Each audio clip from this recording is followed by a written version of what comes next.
In 1886, America had more millionaires than any country on Earth. The Vanderbilts spent $6 million on a single party. Meanwhile, 3 blocks away, a family of 9 shared a room the size of your bathroom, and the only running water was the sewage seeping through the walls. They called this era the Gilded Age, not the Golden Age. Gilded, as in a thin layer of gold paint covering something rotten underneath. And here's the thing nobody mentions. Most people lived beneath that paint. This is what life was really like for them. Oh, before I forget, if you're one of those people who puts these on to fall asleep, I'd love it if you subscribed. And honestly, I'm always curious where everyone's at. Like, are you in bed? On a couch? What time is it there? Drop it in the comments if you feel like it. I read them in the morning with my coffee, and it's kind of nice knowing someone in Dublin was listening at 4 a.m. while I was asleep. All right, so we're heading back to 1886. But before we go anywhere, get comfortable. I mean it. Fix those pillows, pull up that blanket. Where we're going, you're going to want to be cozy. Trust me on this one. So, picture this. You're standing on the deck of a ship called the Adriatic.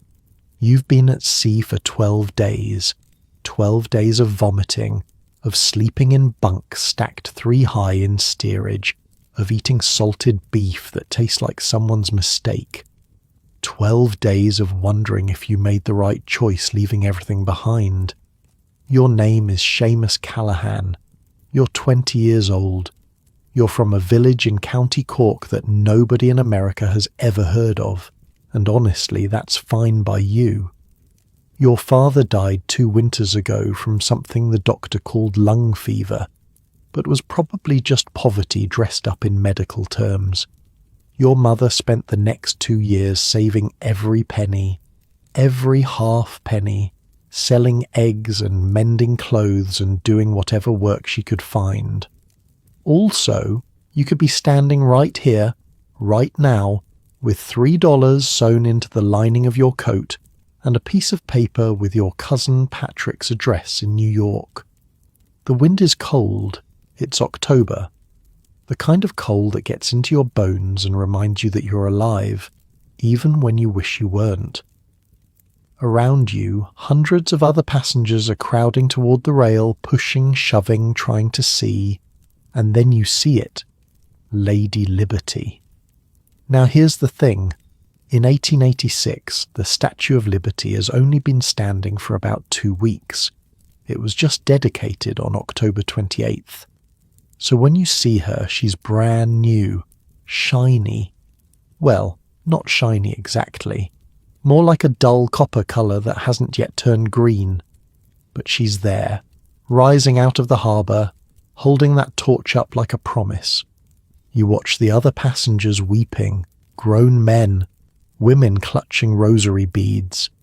Everyone seems to think this means something, that America is going to be different, that Lady Liberty is telling them, you made it, you're safe now, you want to believe.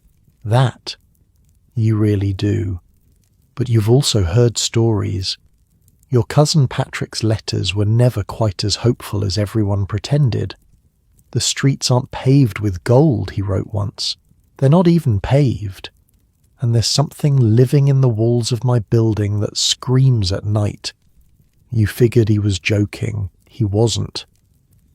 The ship docks at Castle Garden, which is basically a big round fort at the southern tip of Manhattan that the city has converted into an immigration processing centre. It's chaos.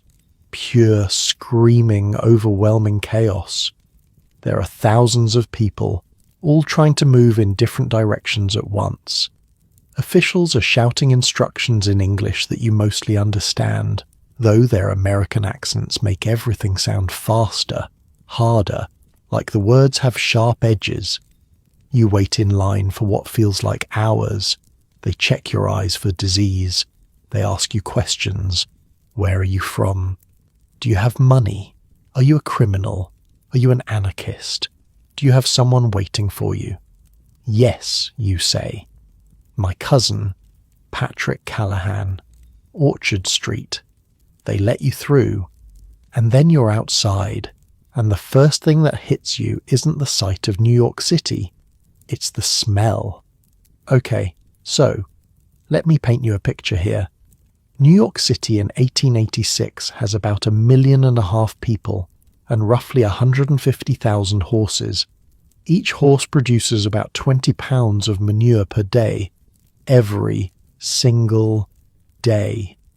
That's 3 million pounds of horse poop hitting the streets of Manhattan daily, and nobody's cleaning it up fast enough. So the smell it's like nothing you've ever experienced. It's manure and rotting garbage and coal smoke and unwashed bodies and something sweet that might be molasses from the sugar refineries, but also might be death. You can taste it. The air is thick with it. It coats the inside of your mouth. Welcome to America.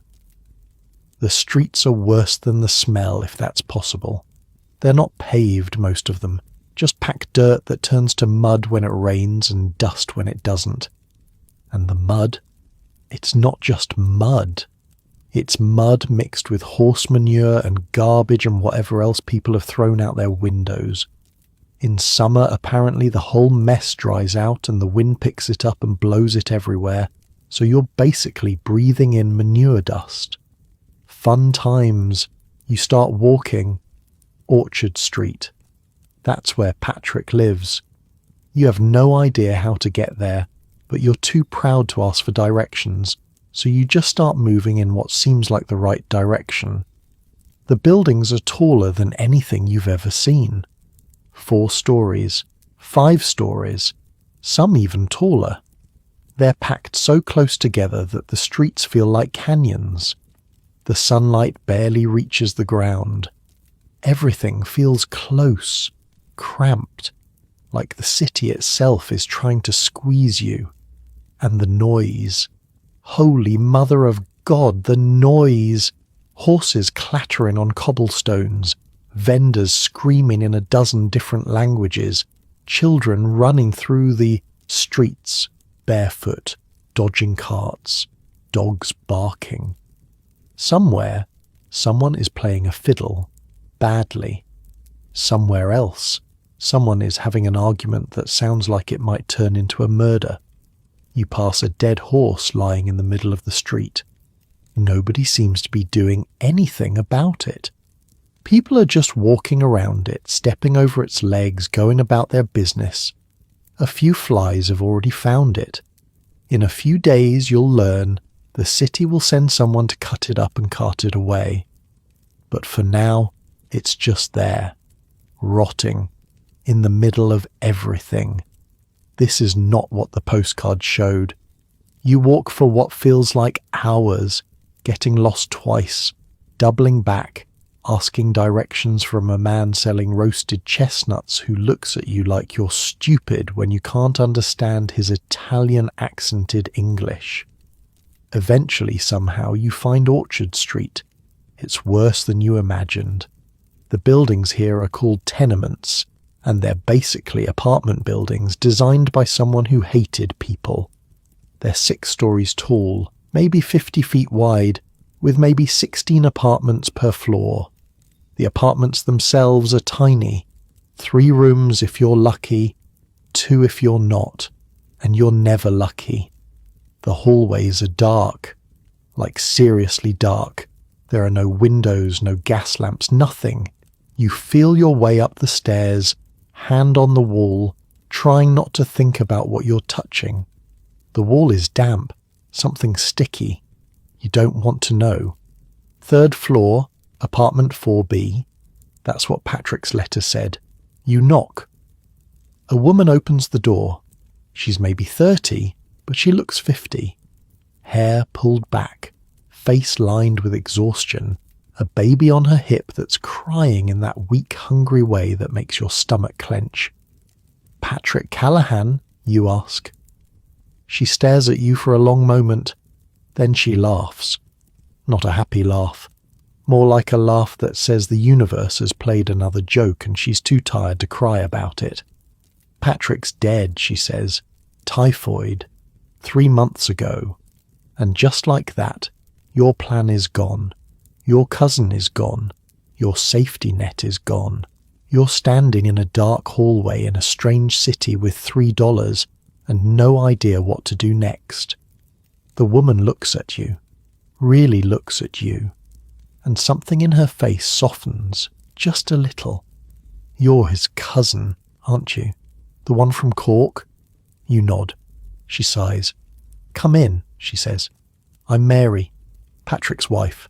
Was Patrick's wife. She steps aside to let you through. We can figure something out. We always do. The apartment is tiny.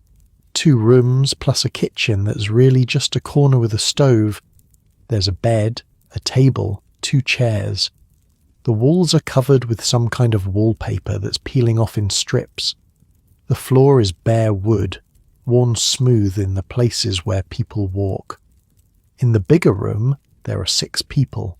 Mary and the baby, 3 children, the oldest maybe 8, and an old man sitting in the corner staring at nothing. This is everyone, Mary says. Patrick's father there. He came with Patrick years ago. Doesn't speak much English. Doesn't speak much anything anymore. The children look at you with big eyes, hungry eyes. You recognize that look. You've worn it yourself. Where do you sleep, you ask? Mary gestures at the floor. We manage. There's not enough space for another person. There's barely enough space for the people already here. The room feels like a cage, like something designed to break the human spirit 1 square inch at a time. But Mary is already pushing a bowl of something toward you. Potato soup, she says. It's watery and there's not much in it, but it's hot. Eat. You eat. It tastes like nothing and everything at the same time. Like home. Like being taken care of. Like maybe, just maybe, you haven't made the worst mistake of your life. Later, much later, you'll learn the full story. How Patrick came to America full of hope. How he worked in a factory that made nails, 14 hours a day, 6 days a week, for $8 a week. How he got sick during the summer, when the city's water supply turned bad and typhoid swept through the tenements like wildfire. How he died in this apartment, on that bed right there, while Mary held his hand and prayed. But that's later. For now, you just eat your soup and try not to think about what comes next. Outside, the city is growing dark. Not the gentle darkness of a country night, with stars and moon and silence. This is a different kind of dark. The gas lamps on the street flicker to life, but they don't reach inside these buildings. Here, on the 3rd floor of a tenement on Orchard Street, the darkness is complete, total, the kind of darkness that makes you forget what light looks like. Mary lights a single candle. It's all they can afford. You can sleep by the stove, she says. It's warmest there. In winter, everyone sleeps near the stove. We take turns being closest. You stretch out on the floor. The wood is hard, unforgiving. You can feel every knot, every crack. Somewhere in the building a baby is crying. Somewhere else 2 men are arguing in a language you don't recognize. The walls are thin. You can hear everything, every cough, every footstep, every whisper. You think about your mother back in Cork. Right now, she's probably sitting by the fire, wondering if you made it safely. You promised you'd write as soon as you arrived. You'll have to find paper, find a pen, find a way to tell her that everything is fine without actually lying. You think about Patrick, the cousin you never knew well but always planned to know better, the man who was supposed to show you how to survive in this strange new world. Now he's in the ground, and you're lying on his floor eating his widow's soup. You think about tomorrow, You need to find work. You need money. You have $3, which sounds like a lot until you realize that a week's rent in this apartment is $2.50. That leaves you 50 cents for food, for clothes, for everything else. You have maybe a week before you're completely broke. The candle flickers. Mary blows it out. The darkness swallows everything. Somewhere in the building that baby is still crying. Not like your cozy bed right now, huh? Unlike the soft mattress you're sinking into, this floor is just bare wood over bare stone, and every position you try makes some part of your body ache. But you're exhausted, bone-tired, the kind of tired that comes from 12 days at sea and 1 day in a city that feels like it's trying to swallow you whole. So you close your eyes and you sleep, or you try to sleep. The sounds of the tenement are constant, a symphony of human misery, coughing, crying, someone retching, someone praying in Latin, the words rising and falling like a tide. The building itself seems to groan, settling into the night like an old man lowering himself into a chair. At some point, you dream. You dream of green fields and your mother's voice and a future that looked different from this. You dream of the Statue of Liberty, but in your dream she's not holding a torch. She's holding a sign that says, "Turn back. You've made a terrible mistake." You wake up before dawn. Grey light is filtering through the single window, which is so dirty it might as well be painted. Mary is already up, feeding the baby, getting the children ready for whatever the day holds. "Morning," she says. "Sleep okay?" You don't answer. You both know the truth. Outside, the city is waking up. You can hear it. The horses, the carts, the vendors setting up their stalls.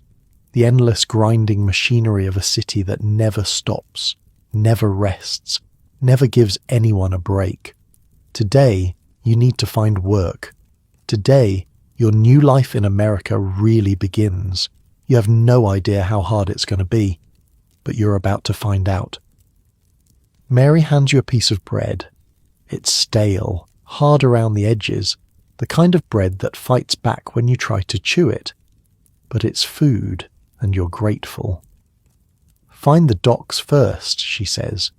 "They always need men to unload ships, or try the construction sites. They're building everywhere these days." She pauses, hesitates, looks at you with something like pity. "And Seamus? Don't take it personal. What they say, what they do, it's just how things are here. You don't understand what she means. Not yet." You step outside into a morning that smells like coal smoke and garbage and something cooking from a cart down the street. The sun is barely up, but the city is already loud, already moving, already grinding through another day. You start walking. The first place you try is a construction site a few blocks away. They're putting up a new building, something massive, 6 stories tall. Workers are swarming all over it like ants on a hill. There's a man standing near the entrance with a clipboard, watching everyone come and go. Looking for work, you say. Strong back, hard worker. He looks at you, takes in your clothes, your face, your accent. "Where you from?" "Ireland, County Cork." He snorts. "We got enough mix already. Try somewhere else." That's it. No interview, no chance to prove yourself. Just a word, a dismissal, and you're walking away. You try the docks next. It's a long walk, maybe 40 minutes through streets that are getting more crowded by the minute. The East River docks are massive, stretching along the waterfront like a forest of wooden piers and warehouses. Ships are lined up waiting to be unloaded. Mountains of crates and barrels and sacks sit everywhere. This looks promising. All these ships, all this cargo. They must need workers. You find the man in charge. A big fellow with a red face and a belly that speaks to too many beers. Looking for work, you say again. Strong back, hard worker. He looks at you. Same look as before. Same calculation in his eyes. You Irish? Yes, sir. He shakes his head. Got enough of you lot. Causing trouble. Always drinking. Always fighting. Try the factories. You want to argue. You want to tell him that you've never caused trouble in your life, that you don't even like drinking that much, that you're not the same as whoever he's thinking of. But you can see in his face that it won't matter. He's not seeing you. He's seeing everyone who came before you, everyone with your accent and your face and your story. You keep walking. The next place is a warehouse that needs men to move crates. The sign out front says, "Help wanted" in big letters. Your heart lifts a little. Maybe this is the one. But underneath the "Help wanted" sign, someone has added another sign. Smaller, almost apologetic. No Irish need apply. You stand there for a long moment, staring at those 4 words. 4 words that tell you everything you need to know about your place in this new world. 4 words that your cousin Patrick probably stared at too back when he first arrived. 4 words that will follow you for years. You keep walking. The next few hours are a blur of rejection. A lumber yard on Cherry Street. A man selling coal who needs someone to make deliveries. A bakery of all things where you thought maybe, just maybe, your accent wouldn't matter if you were just carrying sacks of flour. Wrong. The bakery owner actually laughed right in your face. "An Irishman in my shop," he said. "Your kind can't even stay sober long enough to pour the yeast." You wanted to hit him. You really did. Your fists actually clenched, and for one hot second you imagined what it would feel like to knock that smirk right off his face. But you didn't. Because that would prove him right, wouldn't it? That would be the drunk, fighting Irish everyone expects. So you unclenched your fists and walked away and hated yourself a little for being so reasonable. By midday you've tried 8 different places, a factory that makes bolts, a company that builds wagons, a butcher who needs someone to clean up, a stable that's looking for hands. The answer is always the same. Sometimes it's polite. "Sorry, we're not hiring your kind right now." Sometimes it's not. "Get out of here, Mick. Find your own kind, your people," as if being Irish is a disease, something contagious, something that might spread to the good American workers if they let you get too close. You're getting hungry. That piece of bread was hours ago, and your stomach is starting to complain. But you can't spend money on food. Every penny matters now. Every cent is the difference between survival and disaster. You keep walking. The afternoon sun is actually warm, which would be nice except that it makes the street smell worse. The garbage in the gutters is cooking. The horse manure is cooking. Everything is cooking, releasing smells you didn't even know existed. You pass through neighborhoods that change every few blocks. Here, everyone is speaking Italian. Over there, it's German. A few streets down, you hear Yiddish for the first time, a language you've never encountered before. It sounds almost like German, but not quite. Different. Musical. New York, you're learning, is not one city. It's a dozen cities stacked on top of each other, each with its own language, its own food, its own rules. And the Irish. They have their own neighborhoods too, centered around 5 Points and parts of the Lower East Side. Your people, your kind, squeezed into the worst blocks, the darkest tenements, the jobs nobody else wants. Late in the afternoon, when your feet hurt and your hope is running low, you find yourself in front of a factory on the edge of the Bowery. It's a big brick building, 5 stories tall with black smoke pouring out of chimneys on the roof. Through the grimy windows you can see machinery moving, endless and relentless. The building looks angry somehow, like it's been here forever, squatting on this corner, eating men and spitting them out. The bricks are stained black from decades of coal smoke. The windows are so dirty they might as well be painted.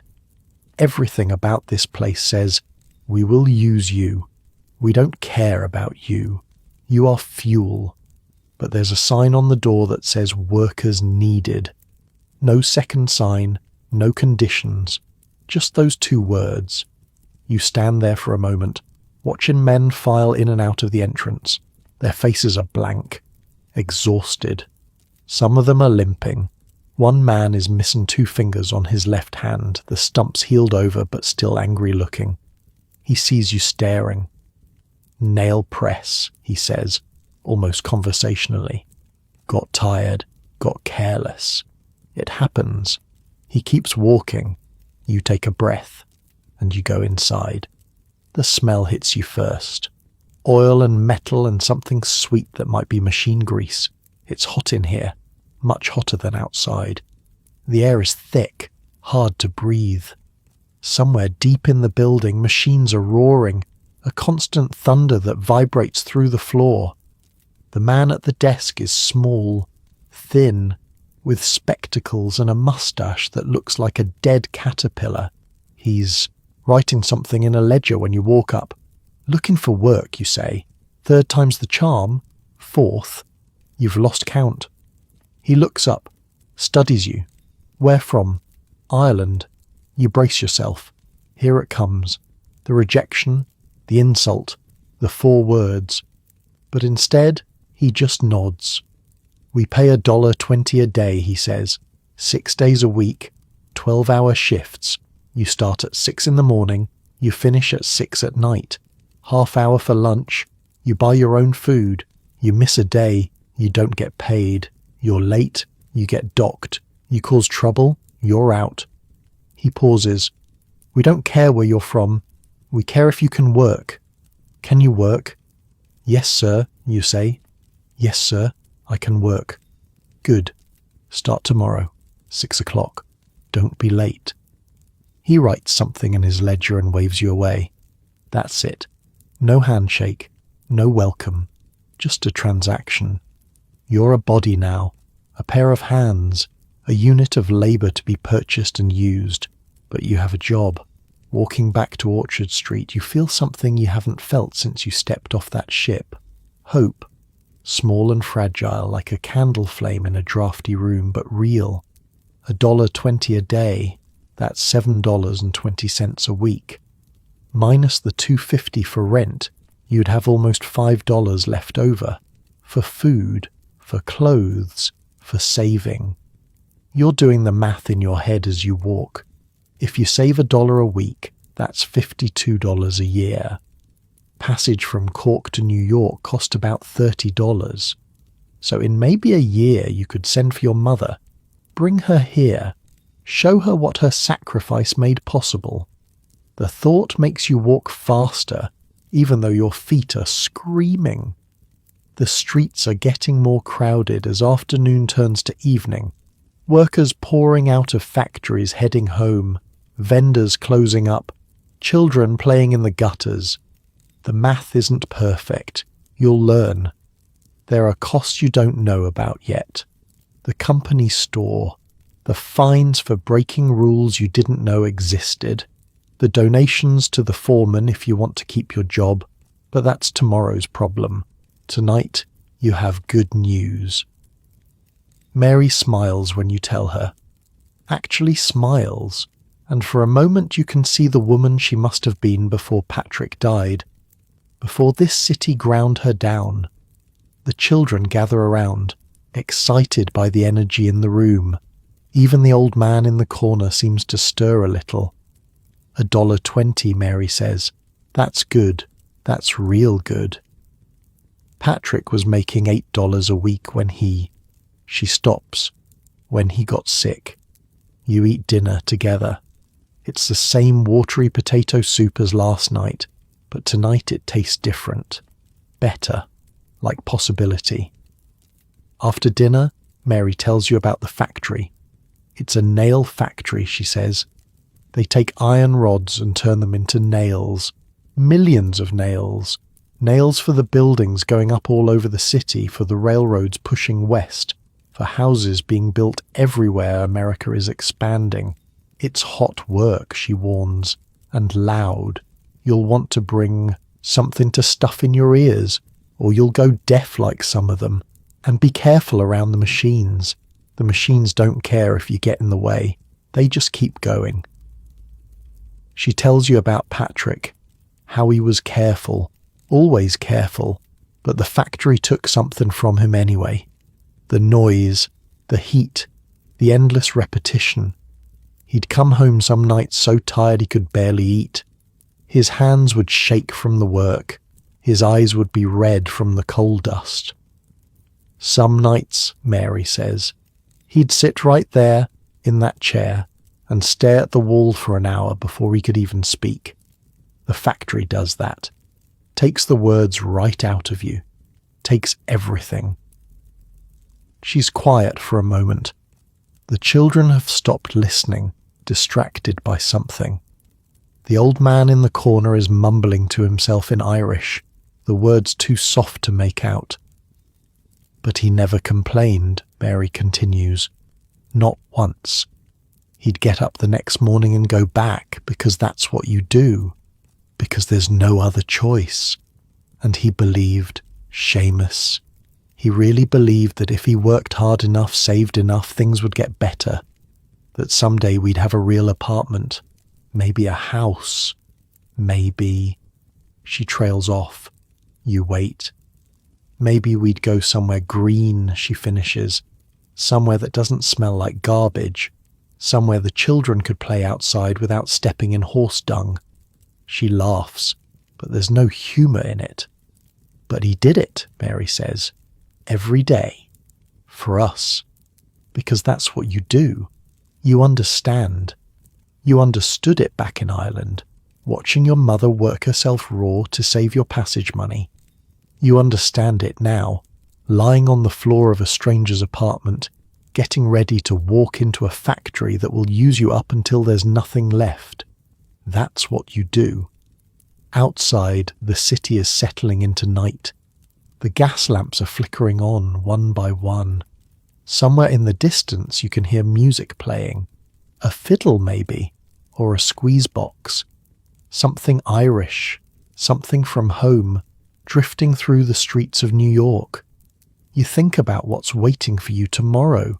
12 hours in a factory. Heat and noise and machines that could take your fingers, your hands, your life if you're not careful.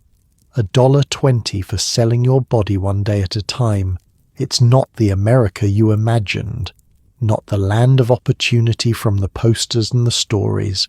But it's real. And starting tomorrow, it's yours.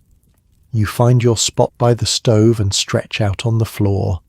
The wood is just as hard as last night, but somehow it feels different. You have a purpose now, a direction, something to wake up for. The sounds of the tenement are familiar already. The crying babies, the coughing, the arguments through thin walls, the building settling and groaning like something alive. You close your eyes and listen to the city breathe. Not like your comfortable bed right now, is it? While you're all warm and cozy, sinking into your pillow, Seamus is lying on a wooden floor, bones aching, getting ready to walk into hell for $1.20. But here's the thing about Seamus, about all the Seamuses who came to America in those years. They did it. They got up before dawn and walked into those factories and worked until they couldn't see straight. They did it because there was no other choice, because the alternative was going back to Ireland, where there was nothing, because they believed, despite everything, that if they worked hard enough, long enough, things might get better. And sometimes they did, sometimes they didn't, but they showed up, every single day. Tomorrow Seamus is going to find out exactly what that means. The candle goes out. Darkness fills the room, and somewhere in the city a church bell is ringing. counting down the hours until morning, until 6 o'clock, until his new life really begins. He doesn't know what's waiting for him. The machines, the noise, the accidents that happen when tired men meet unforgiving equipment, the foremen who treat workers like animals, the 14-year-old kids working next to grown men, their fingers too small for the work, their futures already stolen. He doesn't know any of that yet. All he knows is that tomorrow he has somewhere to be, and that's more than he had this morning. So he sleeps, or he tries to, and somewhere in the city the factories are already humming, waiting for morning, waiting for fresh bodies to feed into their machines, waiting for Seamus Callahan to find out what it really means to work in the Gilded Age. 5:30 in the morning. The sky is still dark. Mary is already awake, pressing a piece of bread into your hand. "Eat," she says. "You'll need it. The bread is harder than yesterday's. You don't complain." She hands you something else, a rag, torn from an old shirt. "For your ears," she says. "Stuff it in when the machines get too loud. Won't help much, but it's something." You thank her. You're not sure what else to say. The walk to the factory takes 20 minutes. The streets are already filling up with workers, all of them moving in the same direction like a river flowing towards some terrible sea. Nobody talks. Nobody makes eye contact. They just walk, shoulders hunched, faces blank. Some of them are coughing. That wet, rattling cough you've already learned to associate with factory workers. You join the current and let it carry you. The man walking next to you is maybe 50, but he looks 70. His hands are gnarled, twisted into permanent claws from years of gripping tools. He catches you looking and smiles, but there's nothing happy in it. "Fresh meat," he says. "Good luck." You don't know what to say, so you just nod. The factory looks different in the pre-dawn darkness. Worse, somehow. The windows glow orange from the furnaces inside, and smoke is already pouring from the chimneys. It looks like something from a nightmare, like something that eats people. A group of children runs past you, heading for a side entrance. The oldest can't be more than 10. They're laughing about something, shoving each other, acting like kids. In a few minutes they'll be inside that building working machines that could kill them. You go inside anyway. The noise hits you first. It's not just loud, it's violent. The machines are screaming metal on metal, a sound that gets inside your skull and rattles your teeth. You've never heard anything like it. Back in Ireland, the loudest thing was thunder, or maybe a cow giving birth. This is different. This is the sound of industry, the sound of progress. It sounds like the end of the world. You remember the rag Mary gave you. You tear it in half and stuff pieces into your ears. She was right. It doesn't help much, but it's something. The factory floor is massive. Rows and rows of machines, stretching back into the darkness like metal soldiers. Men and boys are already at their stations, feeding rods, turning cranks, pulling levers. Above them, belts and pulleys spin constantly, connecting everything to a central steam engine somewhere in the building's guts. A foreman grabs your arm and pulls you toward a machine. He's shouting something, but you can barely hear him over the noise. His face is red, impatient. He mimes what you're supposed to do. Take the iron rod from the pile, feed it into the machine, wait for the nail to come out the other side. Stack the finished nails in the crate. Repeat. Simple enough, right? The heat is the next thing you notice. The furnaces are burning constantly, heating the iron until it's soft enough to shape. The air is thick with it. Within 5 minutes, you're sweating through your shirt. Within 10, you can feel the heat baking into your skin, into your bones. The sweat runs down your face, gets in your eyes, but you can't wipe it away because your hands are busy feeding rods. You start working. Feed the rod. Wait. Stack the nail. Repeat. Feed the rod. Wait. Stack the nail. Repeat. The rhythm is hypnotic, mind-numbing. Your hands move without thinking. Your brain goes somewhere else, somewhere far away from this hellhole, somewhere green and quiet. You think about the fields back home, the smell of rain on grass, your mother's voice calling you in for dinner. Feed the rod. Wait. Stack the nail. Repeat. An hour passes, maybe 2. Time doesn't work the same way in here. There are no windows you can see through, no clocks, nothing to tell you how long you've been standing in one spot doing the same motion over and over. The only markers are the crates of nails. When one fills up, someone comes and takes it away and replaces it with an empty one. That's how you know time is passing. Your back starts to hurt, then your shoulders, then your feet. The floor is concrete, hard and unforgiving, and standing on it for hours is like standing on stone. You shift your weight. Doesn't help. There's no comfortable position. There's just pain and less pain. Feed the rod. Wait. Stack the nail. Repeat. And then you see the boy. He's working at the machine next to yours. He can't be more than 12. Maybe 11, skinny, pale, with dark circles under his eyes that make him look like a ghost. His hands are too small for the work, his arms are too thin, but he's doing it anyway, feeding rods and stacking nails just like you. He catches you staring and shrugs. Been here 2 years, he says, or shouts really, over the noise. Started when I was 10. You don't know what to say. So you don't say anything. You just keep working. Feed the rod. Wait. Stack the nail. Repeat. The boy's name is Tommy. You'll learn later. Tommy Sullivan.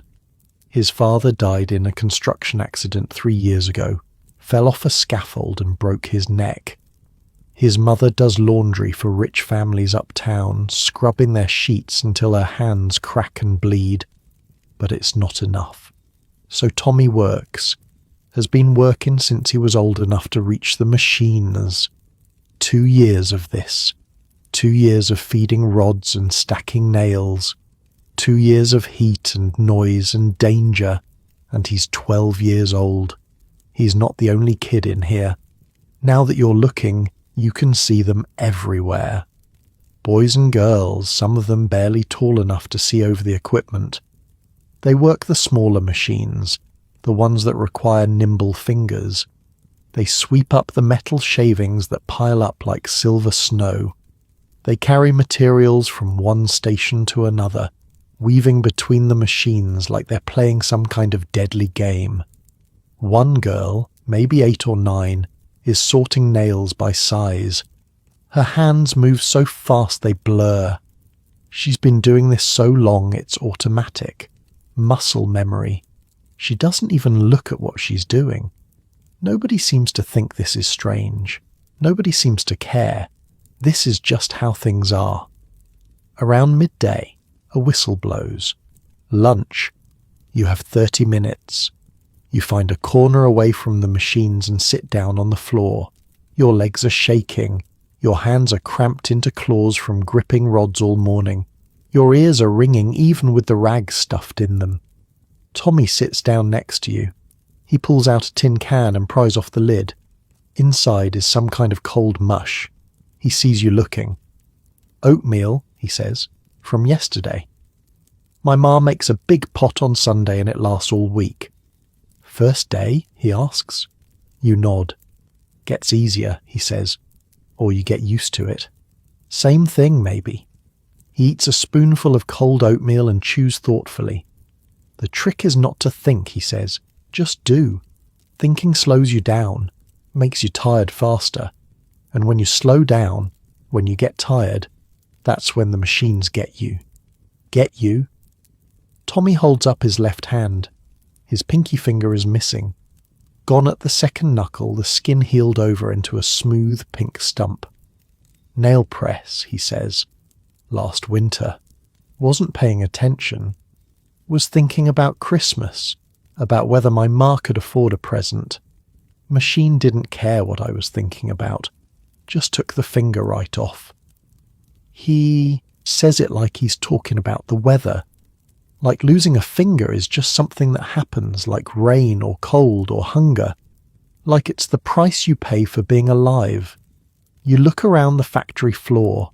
Now that you know what to look for, you see it everywhere. Missing fingers, missing hands, burn scars crawling up arms and necks. One man is missing an eye, the socket covered by a leather patch that's dark with oil and sweat.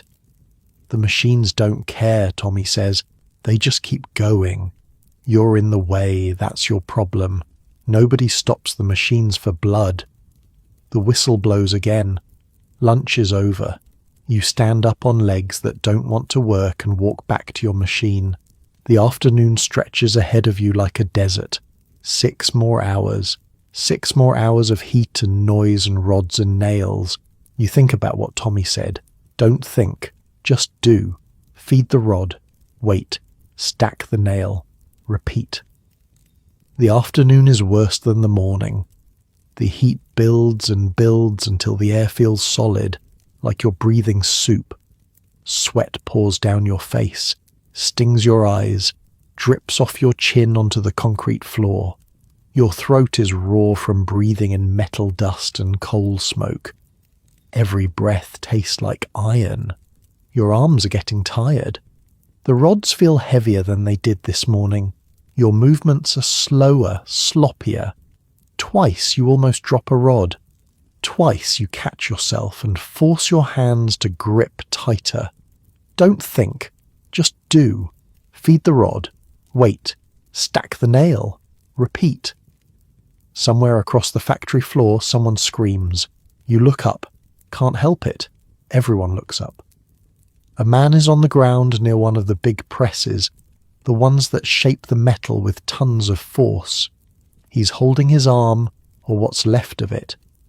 Blood is pooling beneath him, spreading across the concrete in a dark red puddle that looks almost black in the furnace light. People are gathering around, shouting, but the machines keep running. Nobody stops the machines. A foreman pushes through the crowd, looks at the man, looks at the blood. His face doesn't change. No shock, no horror, just calculation. Get him out of here, the foreman says. Someone grab his station and clean this up before it gets slippery. We're behind schedule. 2 workers drag the injured man toward the door. He's still screaming, a high, thin sound that cuts through even the noise of the machinery. You catch a glimpse of his arm as they pass. The hand is gone, just gone. Torn off at the wrist, ragged edges of meat and bone where fingers used to be. He has a wedding ring. You notice that. On the hand that's still there. He has a wife somewhere. Maybe kids. The foreman sees you watching. What are you looking at?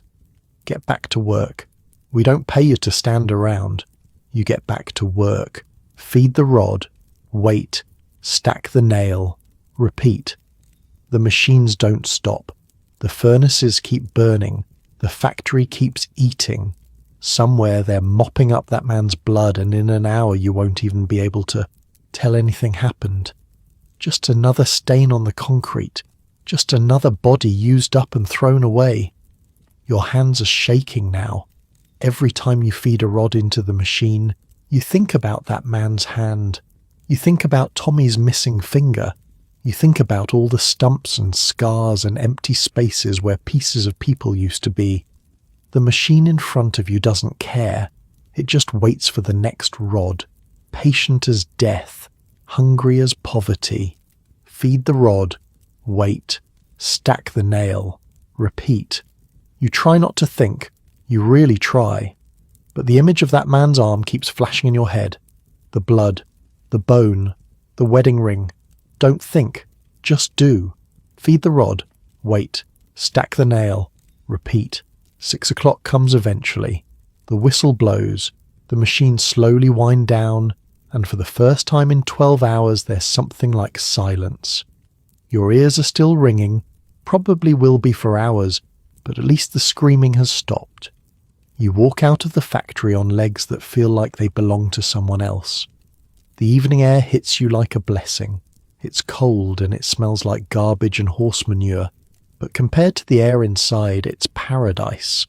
Workers stream out around you, heading home. Nobody talks about the man who lost his hand. Nobody talks about anything. They just walk, same as this morning, silent and hollow. Tommy catches up to you.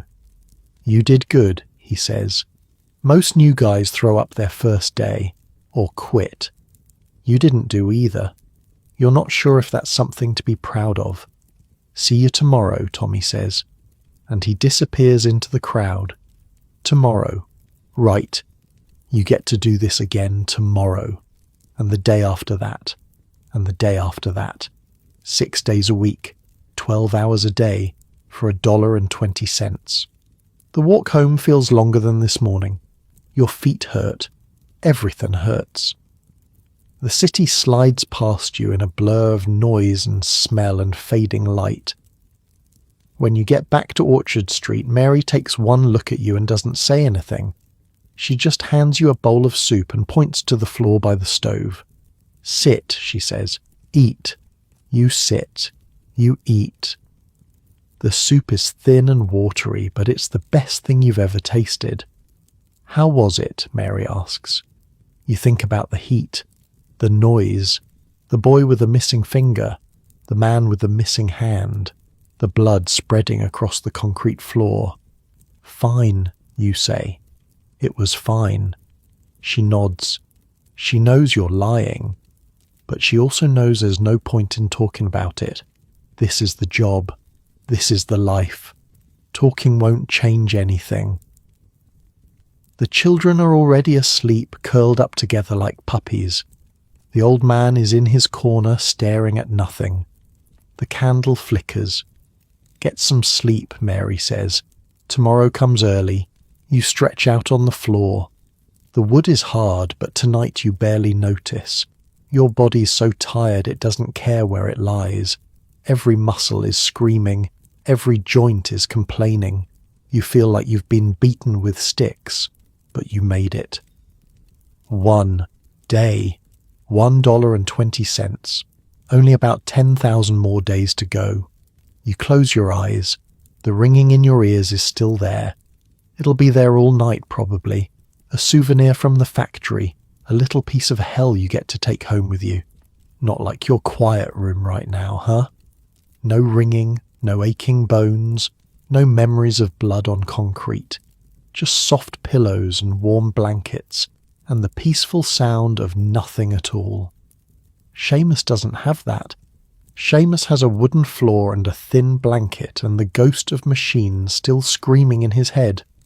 But he sleeps anyway, because tomorrow he has to do it all again, and the day after, and the day after that.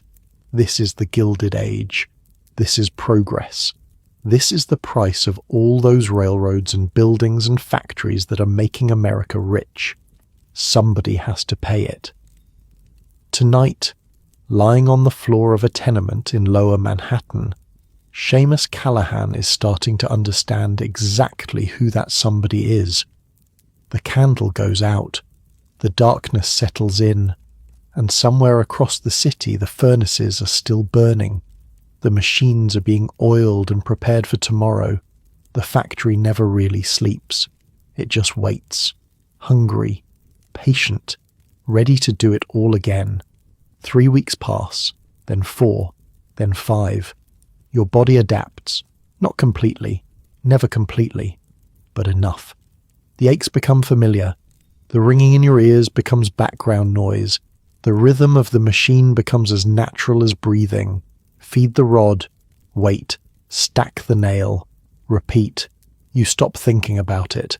Just like Tommy said, on Saturdays, They pay you. A man comes around with a tin box full of cash and counts out your wages right there on the factory floor. $1.20 a day, 6 days a week.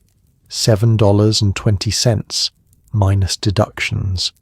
The deductions are where they get you. 50 cents for using the company privy. 20 cents for the rags to wipe your hands. 15 cents for drinking water, which comes from a barrel that nobody ever cleans. 10 cents for lamp oil, even though you work during the day and never use the lamps. Another 10 cents for something called equipment maintenance, which as far as you can tell means nothing at all. By the time they're done deducting, you're left with about $5, maybe $5.50 on a good week. Still, it's money, real money. More money than you've ever held in your life. You give Mary $2 for rent and food. You keep $2 for yourself. The rest goes into a tin can that Mary hides under a loose floorboard. For your mother, she says, for when you bring her over. The first time you put money in that can, you feel something you haven't felt in a long time. Pride. You're doing it. You're actually doing it. $1 at a time, 1 week at a time, you're building something. It doesn't feel like much, but it's yours. Saturday nights, after work, some of the men go to a place called O'Malley's. It's a saloon on Mulberry Street, squeezed between a butcher shop and a building that might be a brothel, but nobody talks about it directly. The sign outside is faded, the windows are grimy, and the smell of spilled beer hits you from half a block away. It's perfect. Tommy takes you there your first time. You're not sure a 12-year-old should be in a saloon, but nobody seems to care. Half the customers look like they've been drinking since before Tommy was born. One more kid isn't going to change anything. Besides, Tommy explains, his mother knows. She doesn't like it, but she knows. It's safer than him wandering the streets alone at night, and at least here there are people watching out for him.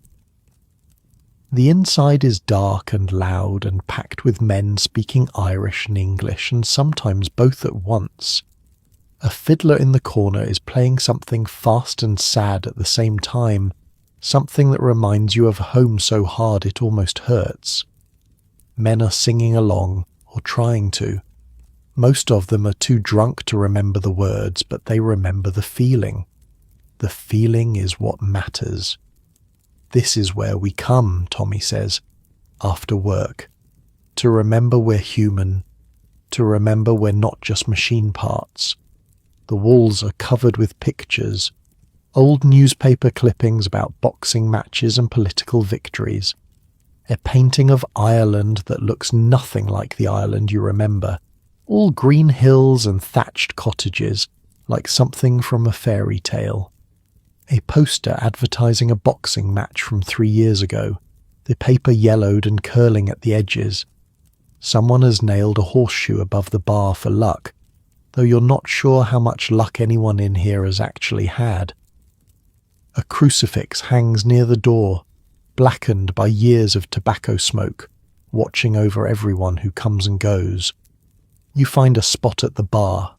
The bartender is a massive man with arms like tree trunks and a face that's been rearranged by fists more than once. He's missing part of his left ear. Factory accident, someone will tell you later, or a bar fight. The stories change depending on who's telling them. He looks at you, looks at Tommy. New one? He asks. Callahan, Tommy says. Nail factory. Good worker. Doesn't complain. The bartender nods, like this is important information. He pours you a beer without asking if you want one. First one's free, he says. After that, you pay like everyone else. And if you start any trouble, I finish it. Understood? You nod. You understand. The beer is warm and flat and tastes like something died in it. It's the best thing you've ever had. You sit there, drinking, listening. The men around you are talking about work, about foremen who treat them like animals, about accidents that happened last week, last month, last year, about wages that keep getting cut while prices keep going up, about wives and children and the old country and everything they left behind to come to a place that doesn't want them. There's a man in the corner who lost both hands to a press machine. He drinks by having someone else hold the glass to his lips. There's another man with burns covering half his face, the skin shiny and tight. He doesn't talk much, just drinks and listens and stares at nothing. This is what the factory does. This is what it takes from people, and still they come back every day, because there's no other choice. It's like being home, not Ireland home, but home in a different way, a home made of shared misery, of people who understand what your life is like because they're living the same one, of stories and songs and beer that taste like death but feels like communion. You hear a name come up over and over. Tammany. What's Tammany? You ask Tommy. He grins. Oh, you'll meet them soon enough. A week later, you do. His name is Mr. Flannery. Just Mr. Flannery. Nobody uses his first name. He's maybe 40, with a belly that speaks to regular meals and a gold watch chain that speaks to money. He wears a suit, which immediately sets him apart from everyone else in the room. His shoes are polished. His hair is combed. He looks like he belongs in a different world, which in a way he does. He's what they call a ward boss. He works for Tammany Hall, which is the political machine that runs New York, or at least runs the Irish parts of New York, which these days is a lot of it. Tammany Hall isn't a place, exactly. It's more like an organization, a system. They've been around since before the Civil War, building power one immigrant at a time. Every ward in the city has a boss like Mr. Flannery. Every boss answers to someone higher up. And at the very top there are men who decide who becomes mayor, who becomes police chief, who gets the contracts to build the bridges and the buildings and the sewers. It's corruption, pure and simple. But it's also the only system that actually helps people like you. Mr. Flannery holds court in the back of O'Malley's every Sunday afternoon. People come to him with problems, need a job. Mr. Flannery knows someone. He knows everyone. Trouble with the police. Mr. Flannery can make it go away. Got a cousin locked up for something he may or may not have done? Mr. Flannery knows a judge. Landlord threatening to kick you out. Mr. Flannery will have a word, and suddenly the landlord remembers he has other problems to worry about. In exchange, you vote the way he tells you to vote.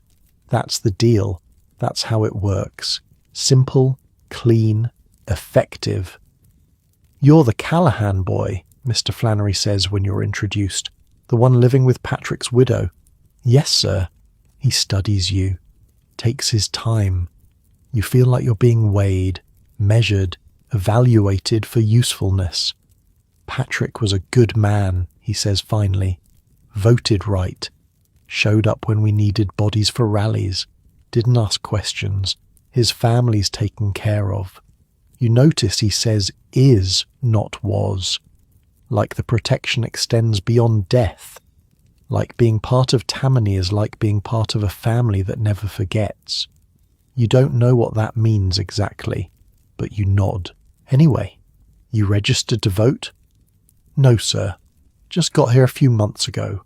Wouldn't even know how to start. Mr. Flannery smiles. The smile doesn't quite reach his eyes. We'll fix that. You're a citizen now, Callahan. Time to act like one. You're not actually a citizen. You've been in the country for less than 3 months. The naturalization process is supposed to take years. But apparently that doesn't matter to Tammany Hall. They have ways of getting people registered, ways that don't involve paperwork or waiting periods or any of the things you thought you'd have to do. They have people in the government offices, people who lose files and find new ones, people who stamp documents without reading them too closely. A week later, you're on the voter rolls. You've never voted for anything in your life. But now you're going to vote for whoever Mr. Flannery tells you to vote for. You'll vote multiple times, probably. Different polling places, different names. Everyone does it. That's how Tammany keeps winning. This is how politics works in 1886. Not with speeches and principles and high ideals, with favours and loyalty and a gold watch on a chain. With men like Mr. Flannery who can make your life easier or harder depending on whether you play the game. You play the game. Everyone plays the game. There's no other choice. Meanwhile, at the factory, something is changing. It starts small. Whispers during lunch. Conversations that stop when the foremen walk by. Men gathering in corners, talking low, then breaking apart like nothing happened. You ask Tommy about it. He shrugs. Union talk, he says. Some of the guys want to organise, get better wages, shorter hours, safer machines. Is that allowed? Tommy laughs. It's not allowed. But if the bosses find out you're involved, he draws a finger across his throat. Out on your ear. Blacklisted. Nobody in the city will hire you. You think about that. About how easy it would be to lose everything. The job, the money, the tin can under the floorboard with your mother's future in it. You stay quiet. Keep your head down. Don't get involved. But you listen. The men are talking about something called the American Federation of Labour. It's new, formed just this year by a man named Samuel Gompers. It's trying to organise workers across the country, get them to stand together, demand better conditions, 8-hour days instead of 12, safer machines, wages you can actually live on. Some of the men are excited about it. Finally, they say. Finally, someone's doing something. Others are scared. You think the bosses are just going to let that happen? They'll bring in the Pinkertons. They'll break heads. They'll make examples. In Chicago, things got bad. Real bad. There was a protest in a place called Haymarket Square back in May. Workers were demanding the 8-hour day. A bomb went off. Police died. Workers died. Now men are on trial for murder, facing the rope for something they might not have even done. 8 of them, someone says.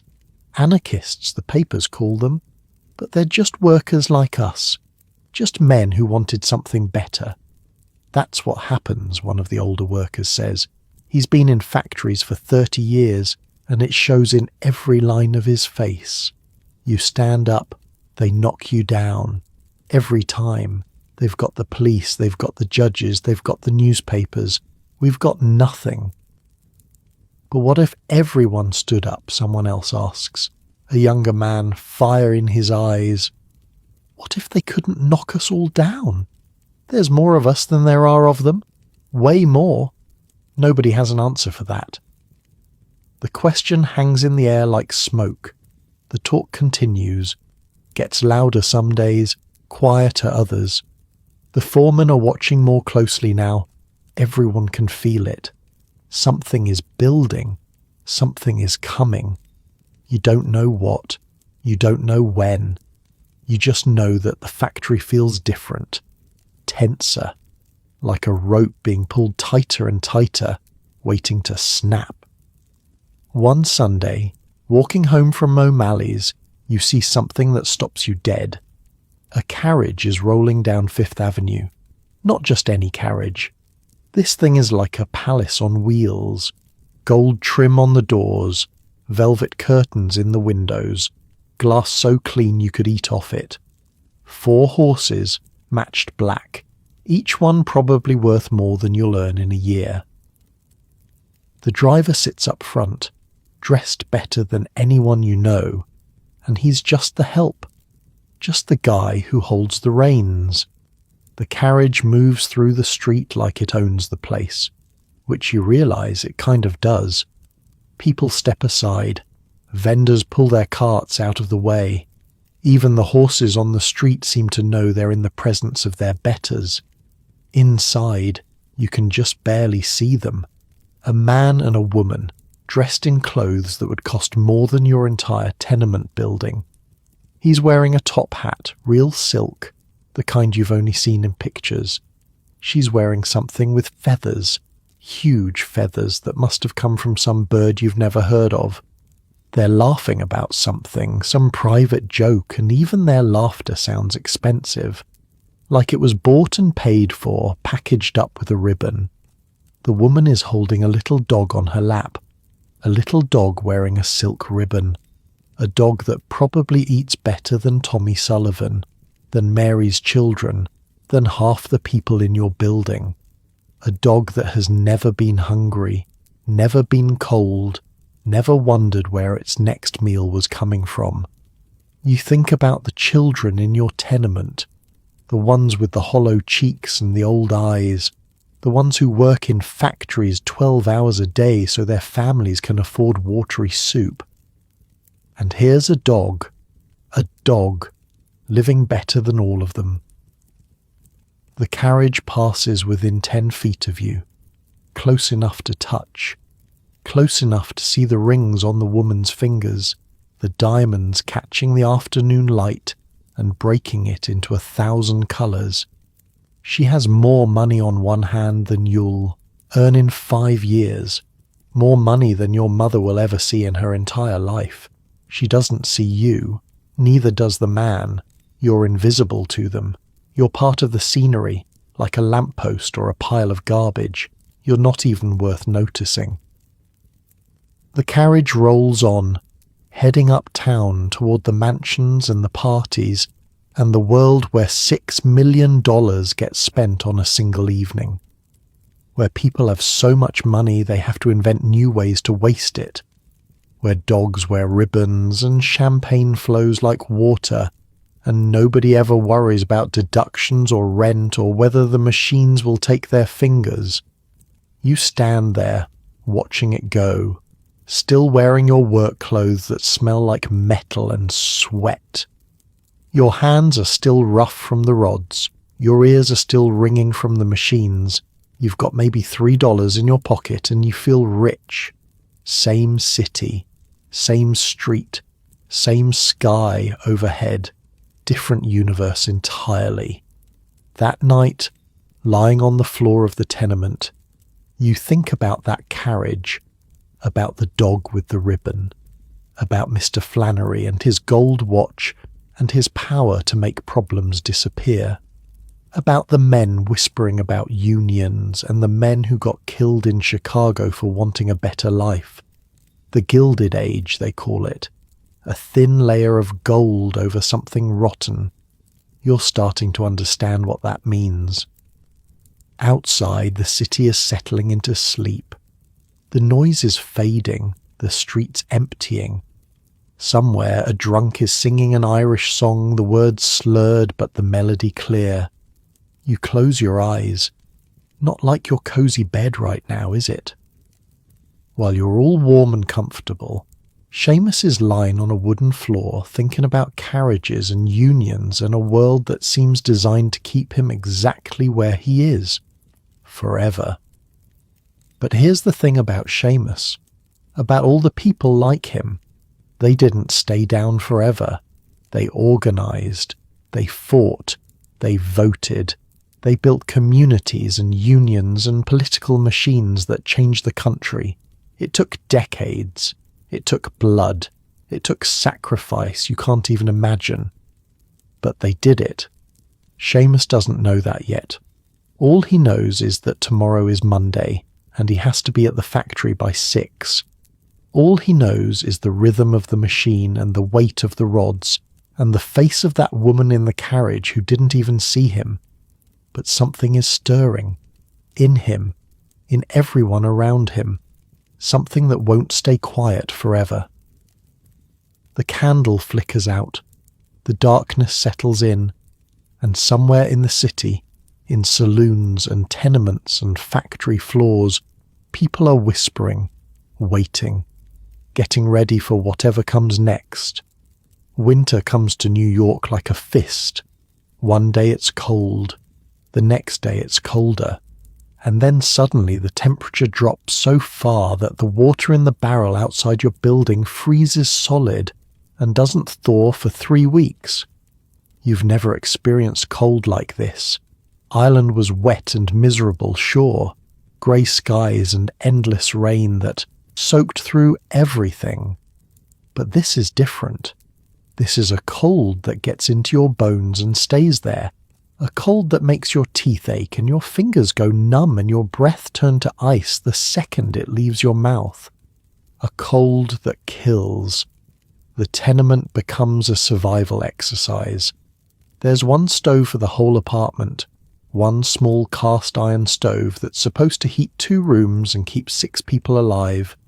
Mary feeds it coal constantly, a few lumps at a time, trying to make their supply last. Coal costs money, 15 cents a bucket, and in February you go through a bucket a day if you want to stay alive. The math is brutal. 15 cents times 30 days is $4.50, just for coal, just to not freeze. That's almost half of what you're putting toward your mother's passage. At night, everyone sleeps near the stove. The children curl up together like puppies sharing body heat. Little Michael, the oldest at 8, wraps himself around his sisters like he's trying to shield them from the cold with his own small body. Mary sleeps next to them, the baby pressed against her chest, skin to skin, because that's the only way to keep an infant warm enough. The old man gets the spot closest to the stove because his bones are old and his blood runs thin. He doesn't talk anymore, hasn't said a real sentence in weeks, just stares at the flames like he's looking for something in there. Or someone. You sleep farthest away, near the door where the draft comes in through gaps in the frame. You're young, you're strong, you can take it. That's what you tell yourself anyway. Some nights you wake up and your blanket is stiff with frost from your own breath. Some nights you don't really sleep at all, just shiver until morning, watching the darkness and waiting for the grey light that means you can get up and move around, get your blood flowing again. The walk to the factory becomes a battle. The streets are covered in ice and frozen mud and horse manure that's turned to brown concrete. People slip and fall constantly. One morning you see an old woman go down hard, crack her head on the cobblestones, blood on the ice. Nobody stops to help her, can't afford to be late, can't afford to care about strangers when you're barely keeping yourself alive. You step around her and keep walking. Hate yourself a little for it. Keep walking anyway. Inside the factory the heat is almost welcome now. Almost. The furnaces that made summer unbearable are keeping people alive in January.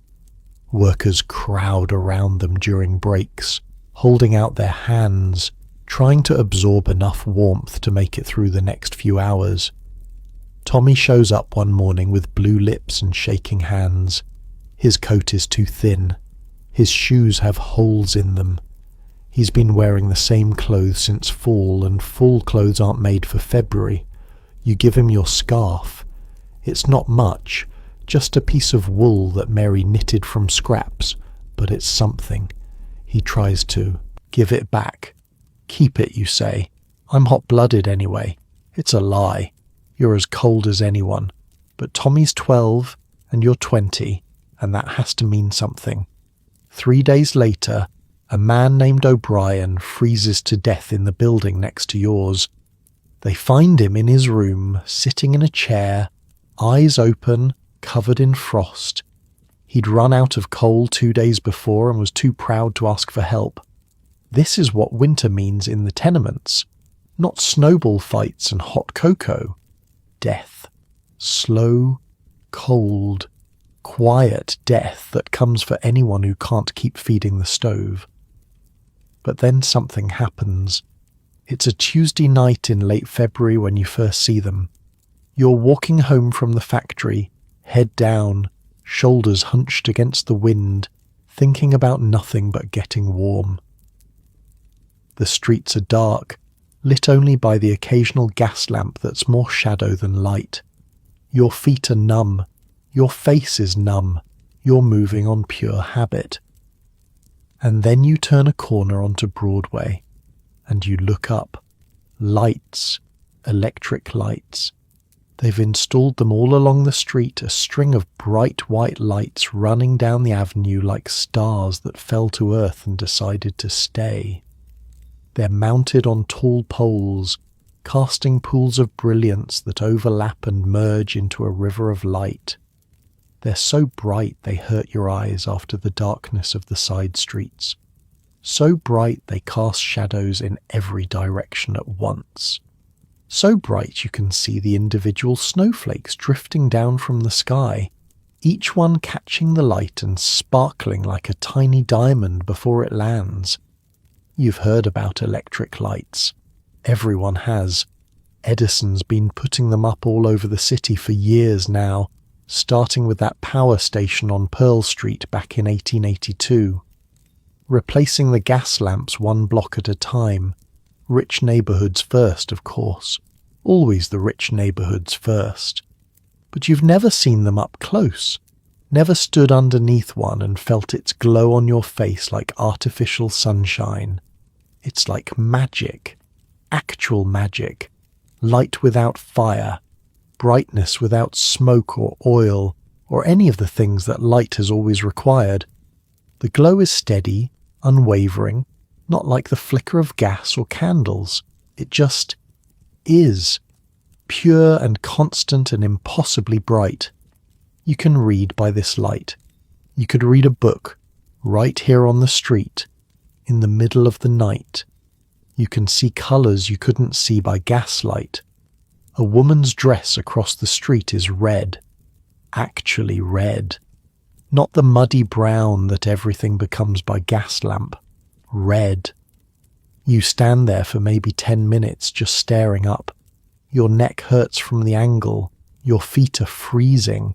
People push past you, annoyed, muttering about country fools and immigrants who don't know how to walk. But you don't care. You're watching the future. You're watching the world change right in front of your eyes. A policeman on the corner is watching you, probably wondering if you're drunk or crazy. You don't care about that either. This, you, think. This is what America is supposed to be. Not the tenements and the factory and the cold that kills old men in their chairs. This, light, progress. The promise that tomorrow might actually be better than today. Somewhere, someone figured out how to do this. Someone sat in a room and thought about electricity and wires and glass bulbs until they invented this miracle. That's what humans can do. That's what's possible. You walk home with something you haven't felt in months. Hope. Real hope. Not the desperate kind that's just denial dressed up fancy. The kind that comes from seeing something genuinely new, genuinely good, genuinely possible. If they can make light without fire, you think, maybe they can make a world where people like you don't have to sleep on floors. Maybe they can make machines that don't eat fingers. Maybe they can make factories that don't turn men into ghosts. Maybe. That weekend you do something you've been putting off. You write to your mother. The letter takes forever. Your handwriting is bad. You never had much schooling, and finding the right words is like pulling teeth. But you do it. You sit at Mary's table with a candle and a piece of paper you bought for a penny and you write, "Dear Ma, I'm well. I have a job at a factory. The work is hard but steady. I'm living with Patrick's widow and her children." Patrick passed before I arrived. I'm sorry I didn't write sooner. New York is big. Bigger than anything I could have imagined. There are more people here than in all of County Cork. Maybe more than in all of Ireland. The buildings are tall and the streets are loud and everything moves fast. I'm saving money. Every week I put some aside. It's not much, but it's growing. One day I'll have enough to bring you here. That's a promise. The other day I saw electric lights. Real ones. Ma, you wouldn't believe it. They're bright as day, but they don't need fire. No smoke, no oil, nothing, just light. The future is here and I'm watching it happen. I miss you. I miss home. But I think I made the right choice coming here. I think there's something possible here that wasn't possible there. Write back if you can. Send it to the address on the envelope. Your son, Seamus. You read it over 3 times. It's not enough. It doesn't say half of what you want to say. But it's something. A connection across 3,000 miles of ocean. A thread that ties you to home. Mary helps you address the envelope. She's been doing this longer than you have, knows how to navigate the postal system. The letter will take weeks to arrive, she warns. Weeks more before a reply comes back, if your mother can find someone to write one for her. You mail it anyway. Some things are worth the wait.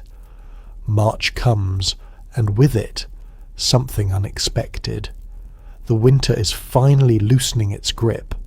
The ice is cracking, the days are getting longer, and at the factory, something is different. The foreman pulls you aside after your shift. His name is Brennan. He's a hard man, built like a barrel, with hands that look like they were carved from wood. He's not cruel exactly, not like some of the foremen you've heard about, but he's not kind either. He's efficient. He sees workers as numbers, as units of production, as problems to be managed. When he wants to talk to you alone, your first thought is that you're being fired. That's always the first thought. What did I do wrong? What rule did I break? Callahan, he says, you've been here, 4 months now? 5, you say. Almost 6, sir. He nods, pulls out a small notebook from his pocket, flips through pages covered in tiny handwriting. Good worker. No complaints, no trouble. You show up on time. You don't drink at lunch like some of these idiots. You keep your head down and you work. He closes the notebook. We're moving you to the heavy press, starting tomorrow. The heavy press. That's where they make the big nails, the railroad spikes, the massive bolts that hold bridges together. It's harder work, more dangerous. The machines are bigger, the stakes are higher. One mistake on the heavy press and you don't lose a finger. You lose an arm. Maybe your life. But it pays better. 10 cents more a day. You do the math in your head without even thinking about it. 10 cents times 6 days is 60 cents a week. 60 cents times 52 weeks is $31.20 a year. That's your mother's passage almost paid for just in the raise. You don't know what to say, so you just nod. The man who had the job before you, Brennan continues, watching your face. Kovac. He got careless. You won't see him around anymore. You understand what that means. You've heard the stories about Kovac. Hungarian fellow. Worked the heavy press for 3 years. Knew the machine better than anyone. Still got caught. The press doesn't care how much experience you have. It just waits for you to make a mistake. I'll be careful, you say. See that you are. Brennan puts the notebook back in his pocket. Report to Station 12 tomorrow. 6 o'clock. Don't make me regret it. He walks away without waiting for a response. That's how it works here. That's how everything works. But you're smiling. Can't help it. 10 cents more. A better position. Recognition that you're not just a body, not just a pair of hands, but someone who matters, someone worth investing in, someone who might have a future in this place. You float home that night. Actually float. Your feet barely touch the frozen ground. The cold doesn't bother you. The wind doesn't matter. You've got news. Good news. The kind of news that changes things. Mary actually cries when you tell her. Good tears. Happy tears. The kind she probably hasn't cried since Patrick was alive. The children gather around, not understanding what's happening but feeling the energy in the room. Even the old man in the corner seems to stir, his eyes focusing for a moment on something other than the past. This calls for celebration, Mary says. She pulls out a bottle from somewhere, something she's been saving. Whiskey. Real whiskey, not the rotgut they serve at O'Malley's. She pours 2 glasses, hands you one. To Seamus, she says, to the future, you drink. The whiskey burns going down, but it's a good burn, a warm burn. For one night you're not just surviving, you're winning. Later, lying on your spot by the stove, you think about everything that's happened. The ship, Castle Garden, the tenement, the factory, Tommy with his missing finger, the man who lost his hand, the cold that killed O'Brien, the electric lights on Broadway. It's been 6 months since you stepped off that ship. 6 months of the hardest work you've ever done. 6 months of fear and pain and exhaustion. But also 6 months of money in a tin can. 6 months of community at O'Malley's. 6 months of small victories that add up to something bigger. You're still poor. You're still tired. You're still sleeping on a wooden floor in a building that might as well be a vertical coffin. But you're alive. You're working. You're saving. And tomorrow you start on the heavy press. Not bad for a Mick from County Cork. Outside the wind is still blowing, still cold, still trying to find its way through the cracks in the walls. But inside, with the whiskey warm in your belly and the stove glowing red, it doesn't feel quite so hostile. Spring is coming. You can feel it. Not here yet, but coming. The days are getting longer. The ice is starting to crack. Soon the streets will turn back to mud instead of frozen ground, and then to dust, and then it'll be summer again with its own different miseries. But for now, in this moment, things are okay. Maybe even good. Not like your cozy situation right now, of course. You've got heat that doesn't require feeding coal every few hours. Light you can turn on with a switch. A bed that's actually soft. But Seamus is getting there. Slowly. Painfully. One day at a time. That's how it worked back then. That's how it still works now, really. Small victories. Tiny steps forward. The belief that tomorrow might be slightly better than today, and the willingness to work for it. The candle burns low. Mary blows it out. Darkness. But not the hopeless darkness of those first nights. A different darkness now. A darkness that feels more like rest than oblivion. You close your eyes. Tomorrow, the heavy press. Tomorrow, a new challenge. Tomorrow, another step towards something better. But tonight, just for tonight, you've already won. Sleep comes easy for once. And somewhere across the city those electric lights are still burning, still promising a future that's brighter than the past. Seamus Callahan doesn't know it yet, but he's part of something bigger than himself, part of a story that's still being written, part of a nation that's changing every single day, for better and worse, in ways nobody can predict. He's just one man. One immigrant, one worker among millions, but his story matters. They all do, and he's not done yet, not even close. Spring arrives like a rumour at first, a day here and there where the wind doesn't cut through your coat, a patch of blue sky between the clouds, the sound of water dripping as the ice finally starts to melt. Then all at once, it's real. The streets turn to mud. Thick, brown, ankle-deep mud that gets into everything. It's disgusting. It smells worse than winter somehow, because all the garbage and horse manure that froze over is now thawing and mixing together into a soup that squishes under your boots.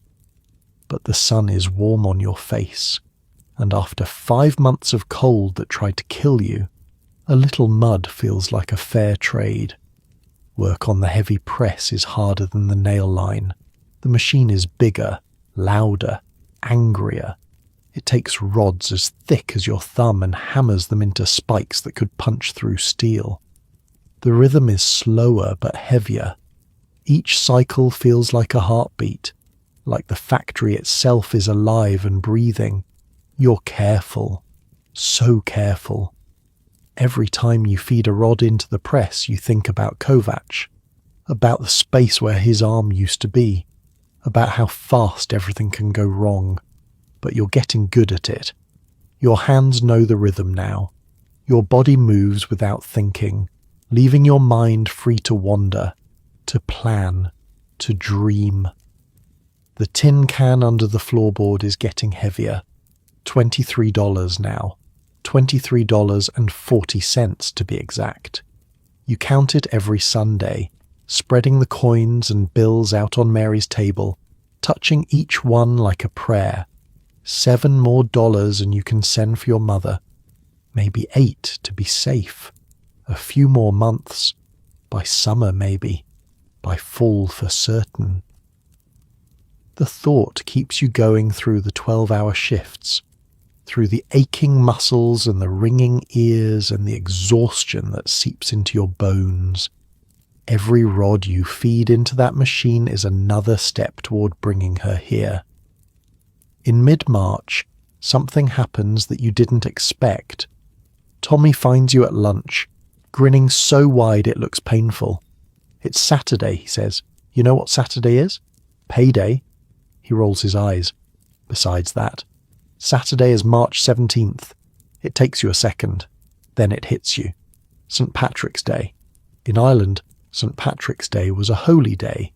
You went to Mass, maybe had a small celebration at home, and that was it. Nothing fancy, nothing big. In New York, apparently, it's a completely different animal. The parade, Tommy says. The parade is Saturday. Everyone goes. Everyone. You've heard about the St. Patrick's Day parade. It's been going on for decades, longer than you've been alive.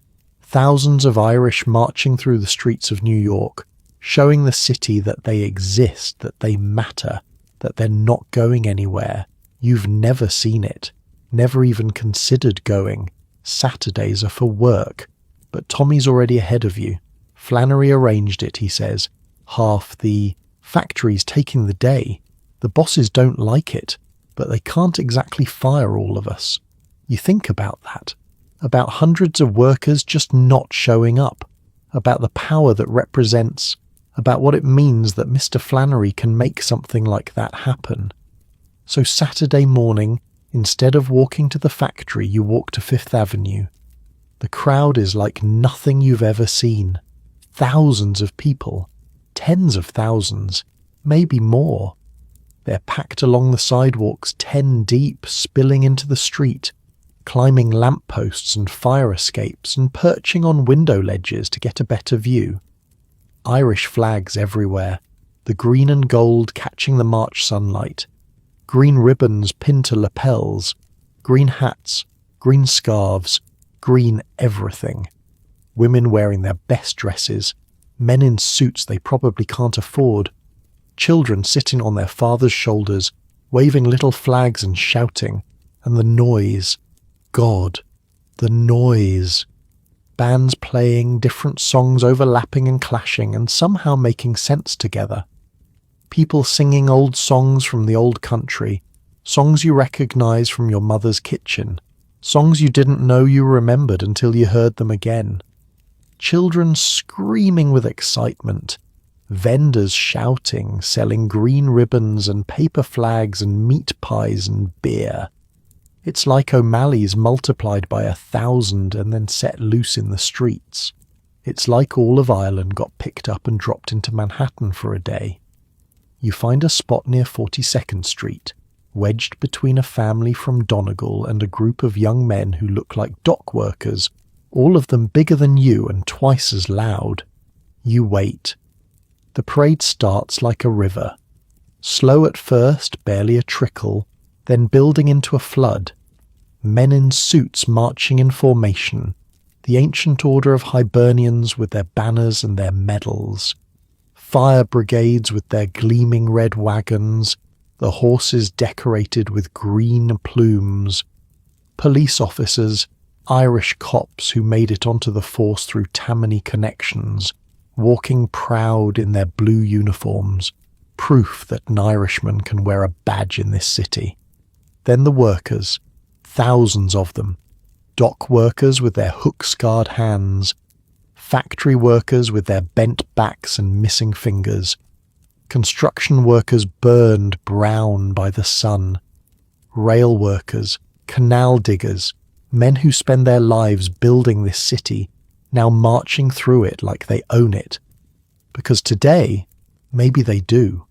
You see men from your factory in the crowd, men you work beside every day, their faces transformed by something like joy, like pride, like belonging to something bigger than a tenement or a machine. They're not workers today. They're Irish. They're Americans. They're free. They chant. They sing.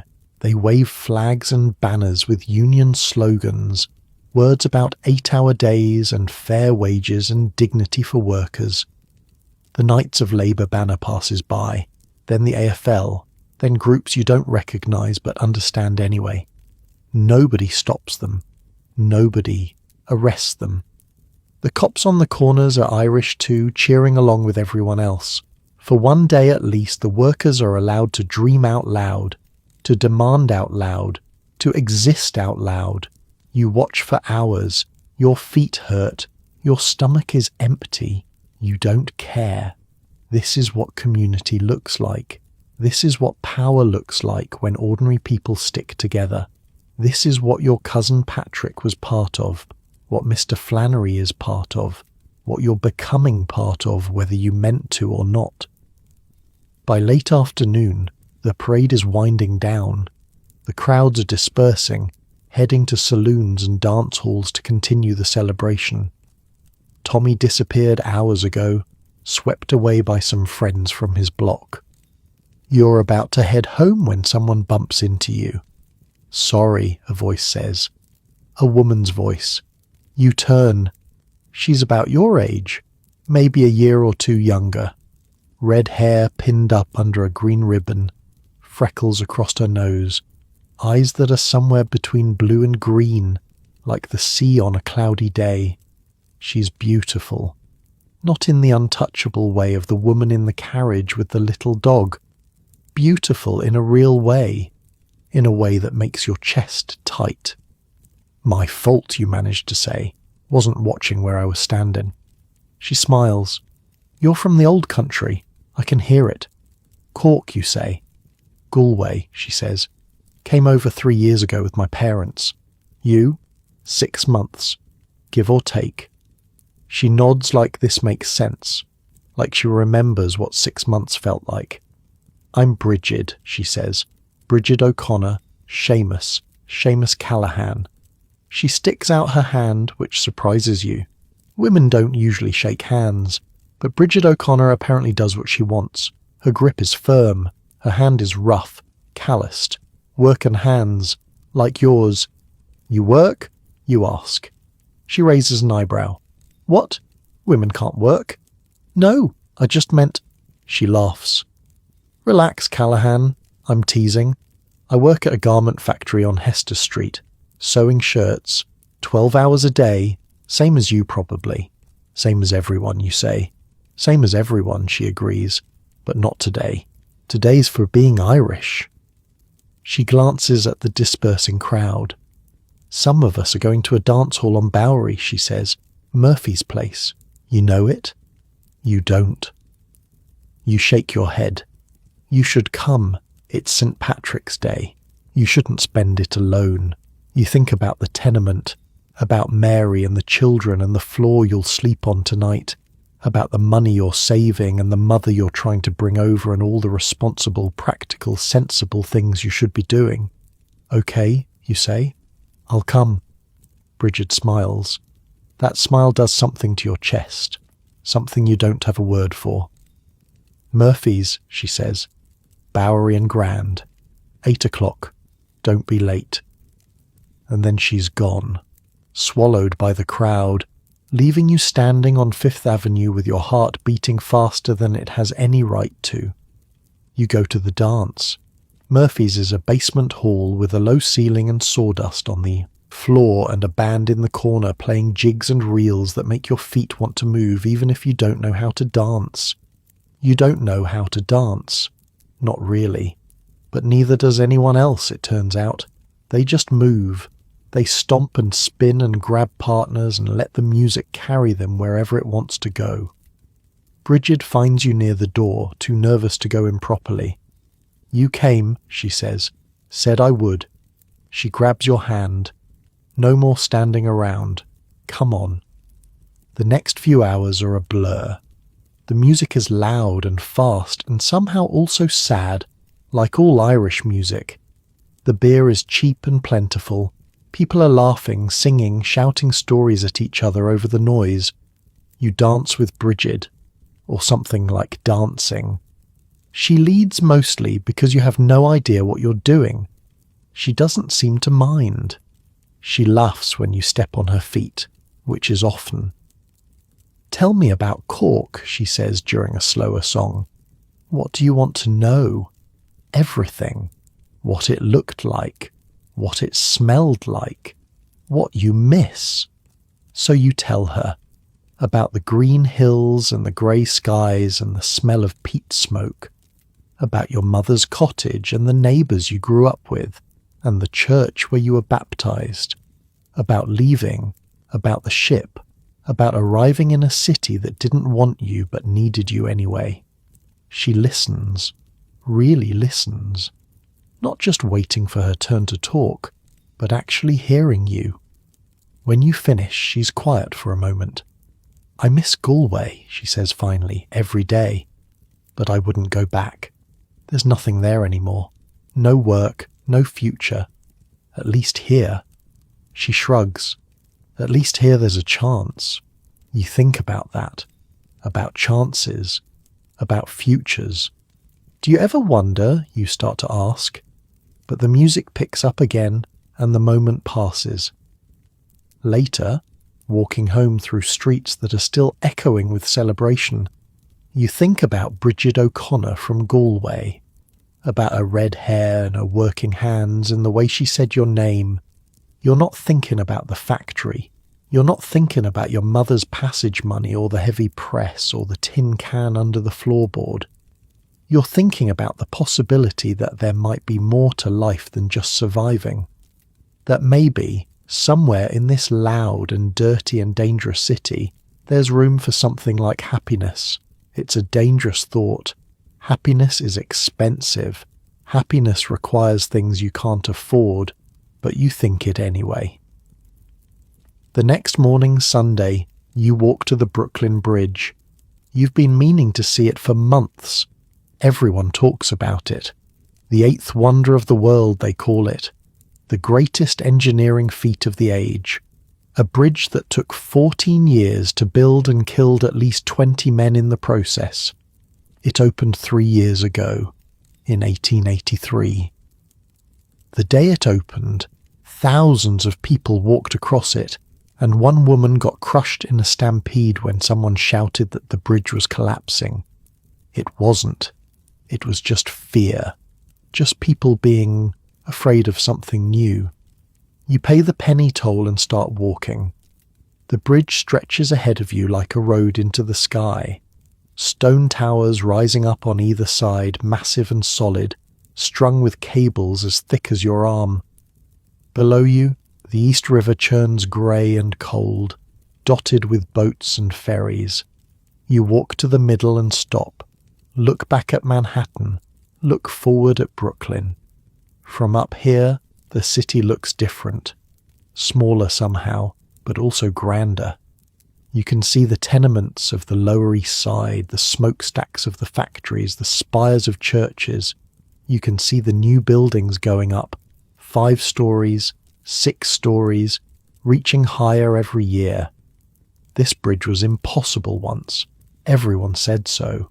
Too long, too heavy, too ambitious. The man who designed it died before it was finished. His son took over, got sick from working underwater, spent years in bed directing construction from his window. But they built it anyway. Stone by stone, cable by cable. They built the impossible and made it real. You think about that. About impossible things. About what people can do when they refuse to give up. Below you, the river keeps flowing. Above you, the cables hum in the wind. Around you, other people are walking, looking, pointing at the view.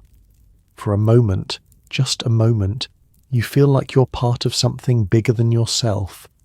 Part of a city that's building itself toward the sky. Part of a story that's still being written. Not bad for a Mick from County Cork. Not bad at all. You stand there until the sun starts to set, painting the sky orange and red. Then you walk home, tired and happy, and already thinking about next Saturday. About Murphy's dance hall. About Bridget O'Connor and her sea-coloured eyes. Tomorrow is Monday. Tomorrow is the factory, the heavy press, the endless rhythm of work. But tonight, you've got something else. Something that feels almost like a future. Not like your comfortable bed, is it? While you're all warm and relaxed, Seamus is walking home from the Brooklyn Bridge with hope in his chest and a girl's name on his mind. But here's the thing. That hope was real. That bridge was real. That parade was real. In the middle of all the hardship and danger and inequality of the Gilded Age, people still fell in love, still danced, still celebrated who they were and where they came from. They worked 12 hours a day and then found energy somehow to live the rest of their lives, to build communities, to raise families, to be human. That's the part that doesn't make it into the history books. The joy, the small moments that make everything else bearable. Seamus is learning that now. He's learning that survival isn't enough. You need something to survive for. And maybe, just maybe, he's starting to find it. The stars are coming out over Manhattan. Gas lamps flicker to life along the streets. Somewhere, a fiddle is playing. Seamus Callahan walks home with a spring in his step that wasn't there this morning. Tomorrow, the machines. But tonight, the music. Tonight, the bridge. Tonight, Bridget. You see Bridget every Sunday after that. It becomes a ritual. Church in the morning, because her mother insists and you're not going to argue with an Irish mother. Then a walk. Through the streets, along the river, wherever your feet take you. She talks about her job at the garment factory. Sewing shirts, 10 hours a day, 6 days a week. Her fingers are calloused in different ways than yours, pricked by needles instead of roughened by rods. She shows you the scars, tiny dots across her fingertips like constellations. Every shirt I make, she says, some rich man wears it to dinner parties. He's never going to think about me, never going to know I exist. But I know he exists. I can picture his face while I'm sewing his collar. Does that bother you? She shrugs. It used to. Now I just think about how ridiculous his collar is. All those ruffles. Who needs that many ruffles? You laugh. She makes you laugh, which is strange because you didn't think of yourself as someone who laughs. But around Bridget, you do. She has a way of finding the absurd in everything, of pointing at the world and saying, look at this mess. Isn't it funny? Her family lives in a tenement on Hester Street, not far from the garment factory. Their building is a little better than yours. A little. The stairs don't creak as much and there's actually a window in the hallway that lets in light. Small victories. Her father works on the docks when there's work to be had, which isn't always, which isn't even often. Her mother takes in laundry from uptown families, scrubbing their fancy shirts and dresses until her hands crack and bleed. Her two younger brothers, Sean and Patrick sell newspapers on street corners and shine shoes outside the hotels, bringing in pennies that add up to survival. They're suspicious of you at first. Bridget's father looks at you like you're something the tide washed in, some half-drowned creature that doesn't know enough to stay away from his daughter. So, he says the first time you come to dinner, you work in a factory. Yes, sir, nail factory, on the heavy press. Heavy press. He nods slowly, like he's weighing this information. You got all your fingers. You hold up your hands. So far. He almost smiles at that. Almost. Her mother is worse. She asks questions that feel more like interrogations. Where are you from? What parish? Who are your people? What did your father do? What do you make at that factory? How much do you save? What are your intentions toward my daughter? Ma, Bridget groans. He just got here. I have a right to know, her mother says. A mother always has a right to know. You answer every question. Honestly, completely. Feeling like you're on trial for a crime you haven't committed yet.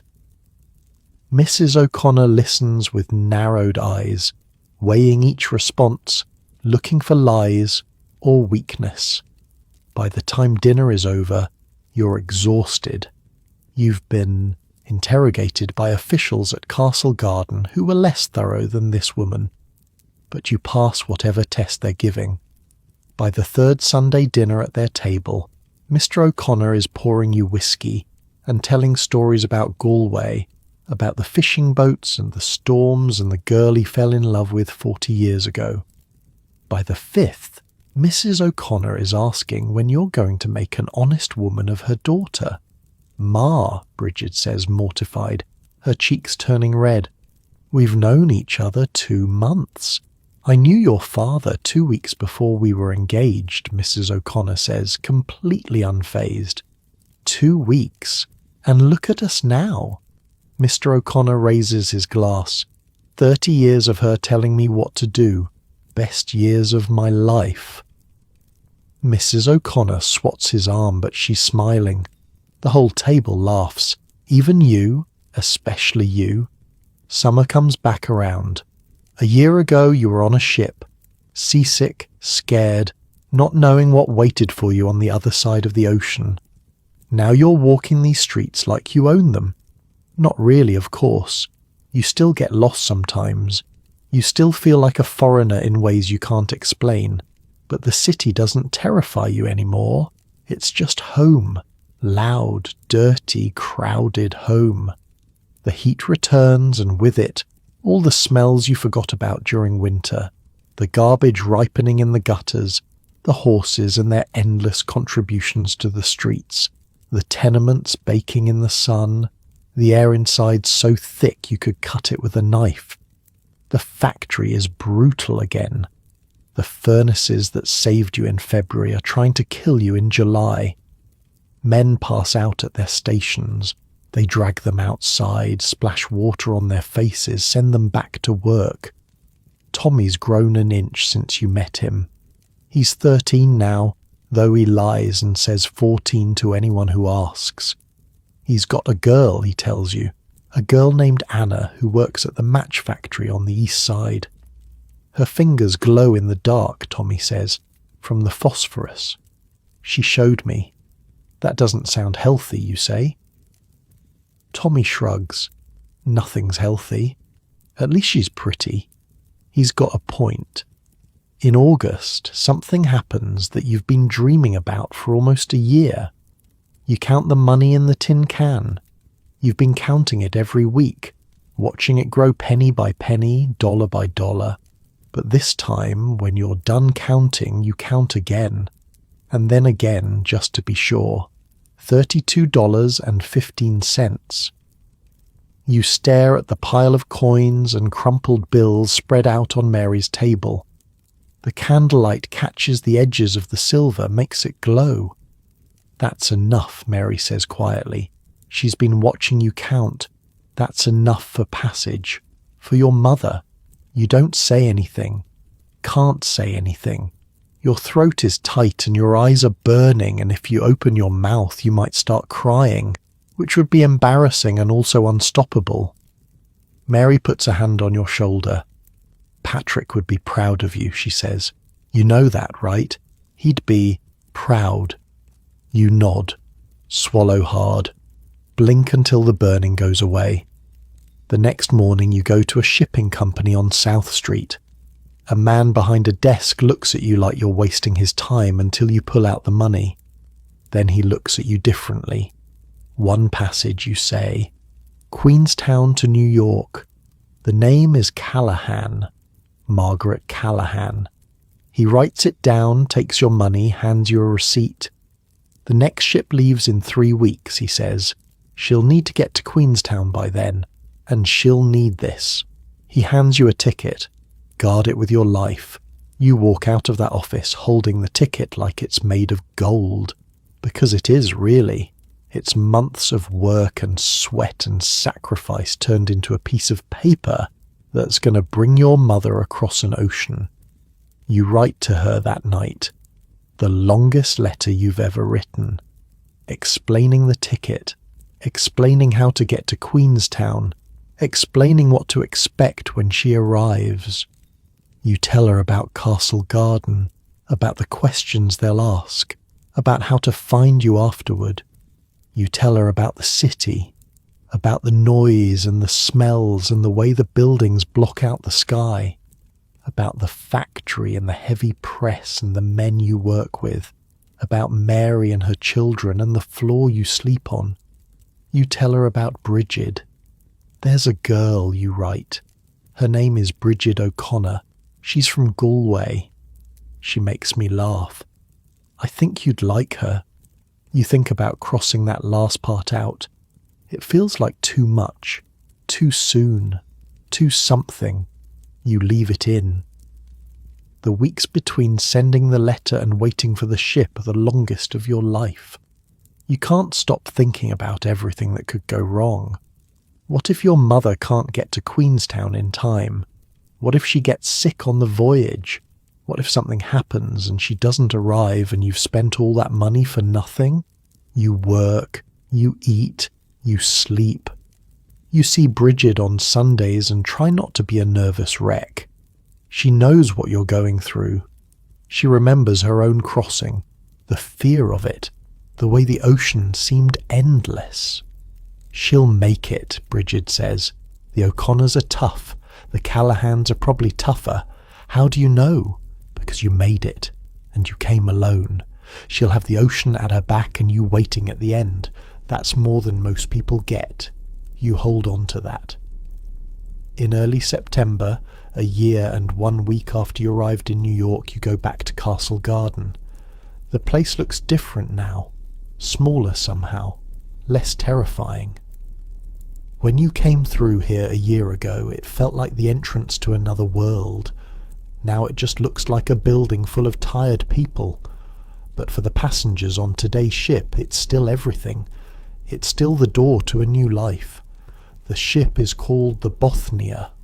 You watch it come in from the battery, massive and slow, crawling across the harbour like a tired whale, smoke pouring from its stacks, seagulls circling overhead, screaming, the Statue of Liberty. In the distance, still that dull copper colour, still holding her torch, still promising things she can't guarantee. You watch the passengers start to disembark, hundreds of them, thousands, pouring down the gangway in a river of hope and fear and exhaustion.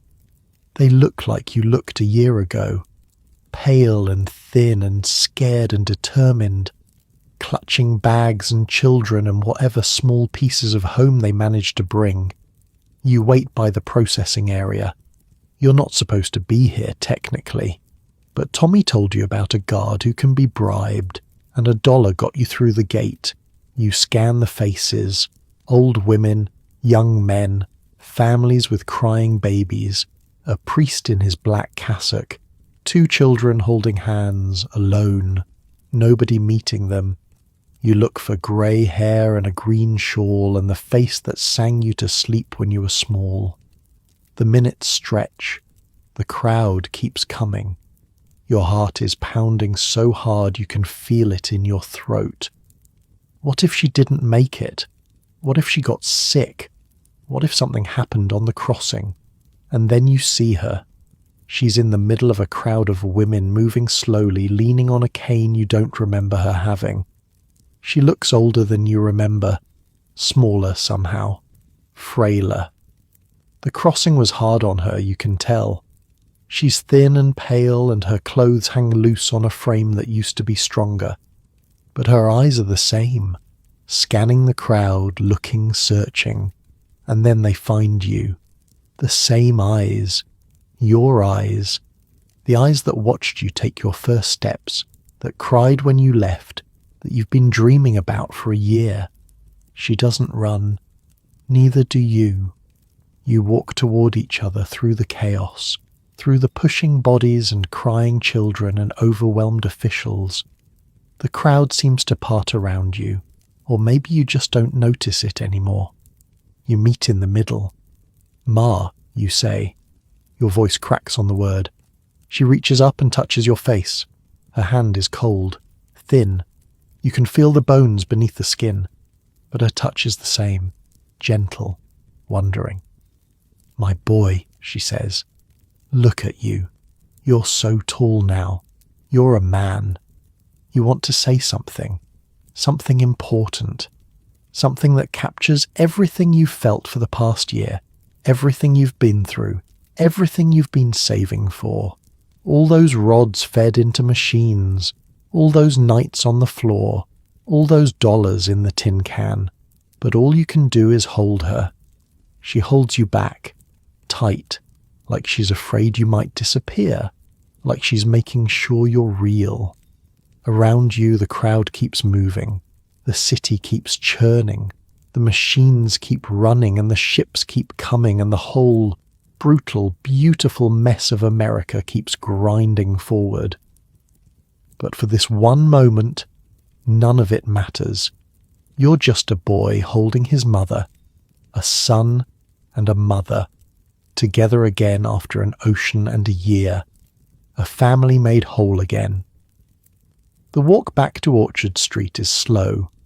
Your mother leans on your arm, tired from the voyage, overwhelmed by the noise and the smell and the sheer size of everything. You point things out as you walk.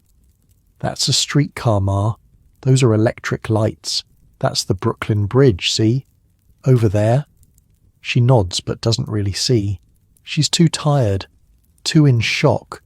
Give her time, a week, maybe 2. She'll adjust. Everyone does, eventually. Mary cries when you bring your mother through the door. The children crowd around, curious about this strange old woman who speaks with the same accent as Seamus, but also different, thicker, more like home. Mrs. Callahan, Mary says, wiping her eyes. You're welcome here, as long as you need. Your mother looks around the apartment. The bare floors, the peeling wallpaper, the cramped space where 6 people, now 7, will somehow fit. This is where you've been living? She asks quietly. Yes, Ma. She's quiet for a long moment. Then she nods. Well, she says, we'll make it work. We always do. That night, you give her your spot by the stove. You sleep by the door, feeling the draft come through the cracks. You don't care. You don't care about anything except that she's here. She's real. She made it. Outside, the city is still roaring. Never quiet, never still. But inside this tiny apartment, there's something that wasn't there before. Family. Real family. Not like your cozy room right now, is it? While you're all comfortable and warm, Seamus is lying on the floor near a drafty door, happier than he's ever been in his life. Because that's the thing about happiness. It doesn't need comfort. It doesn't need space or money or any of the things we think it needs. Sometimes happiness is just a mother's hand on your face after a year apart. Sometimes it's watching her sleep near a stove in a tenement in a city she's never seen. Sometimes it's knowing that all the work meant something, that the sacrifice wasn't for nothing. Seamus has his mother back. He has a girl who makes him laugh. He has a job that's slowly, painfully paying him enough to survive. He's still poor, still tired, still sleeping on a floor in a building that should probably be condemned. But he's not alone anymore, and that makes all the difference. The candle burns low. Mary blows it out. Darkness settles over the apartment, over the tenement, over the whole Lower East Side. But somewhere in that darkness, Seamus Callahan is smiling. Tomorrow, the factory. Tomorrow, the machines. Tomorrow, another day of feeding rods and watching his back and trying to keep all his fingers. But tonight, his mother is sleeping 3 feet away. Tonight, everything is exactly as it should be. Almost as it should be. Because the Gilded Age isn't done with Seamus Callahan yet, and even on the best nights, even in the happiest moments, there's always something waiting. Something he can't see coming. But that's tomorrow's problem. Tonight, he sleeps, and he dreams of green fields and grey skies and a cottage in County Cork where a woman used to sit by the fire and wonder if her son was okay. He's okay, Ma. He's okay. The weeks after your mother arrives are hard in ways you didn't expect. She doesn't complain. That's not her way. Never has been. Back in Cork, she buried your father and went right back to work the next day. She's not built for self-pity. But you can see it in her eyes when she looks around the tenement. The shock that hasn't quite faded. The grief for something she can't name. Maybe for the Ireland she left behind. Maybe for the America she imagined. This isn't what she pictured. When she was saving those pennies back in Cork, counting them by candlelight, dreaming of the country where her son had gone, she pictured something else, something cleaner, something with windows that let in light and floors that didn't creak, and walls that kept out the cold. She pictured her son in a proper bed, not on a wooden floor by a drafty door. She doesn't say any of this. But you know, you can read her face like a book. You always could. She spends the first week mostly sleeping, recovering. The voyage took more out of her than she'll admit. She's 63 years old, and she crossed an ocean in steerage, sleeping in a bunk barely wider than her shoulders, surrounded by strangers, eating food that would make a dog sick. 12 days of that would exhaust anyone. At her age, it nearly killed her. "Give her time," Mary says one morning, seeing the worry on your face. "It took me months to stop jumping at every noise. The city's loud. She'll get used to it. We all do. You're not sure. You're not sure she should have to get used to it. But what choice is there? What choice has there ever been?" Slowly, though, she starts to find her footing. That's the thing about your mother. She's small and old, and she looks like a strong wind could knock her over. But inside, she's made of iron. She's survived famine and poverty and a husband dying young, and a son leaving for another continent. She can survive New York. She takes over the cooking from Mary. Not because Mary asks, but because that's what your mother does. She feeds people. It's her language, her way of saying I love you without having to say the words.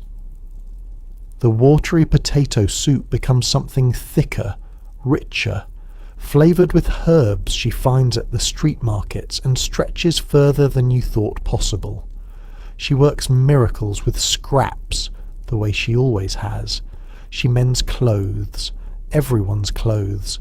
Her fingers are still nimble despite her age, and she can patch a shirt so you'd never know it was torn. The children bring her their worn-out shoes, and she works miracles with scraps of leather and determination. She learns the neighbourhood, where to buy bread that isn't stale, which vendor gives honest weight, which streets to avoid after dark.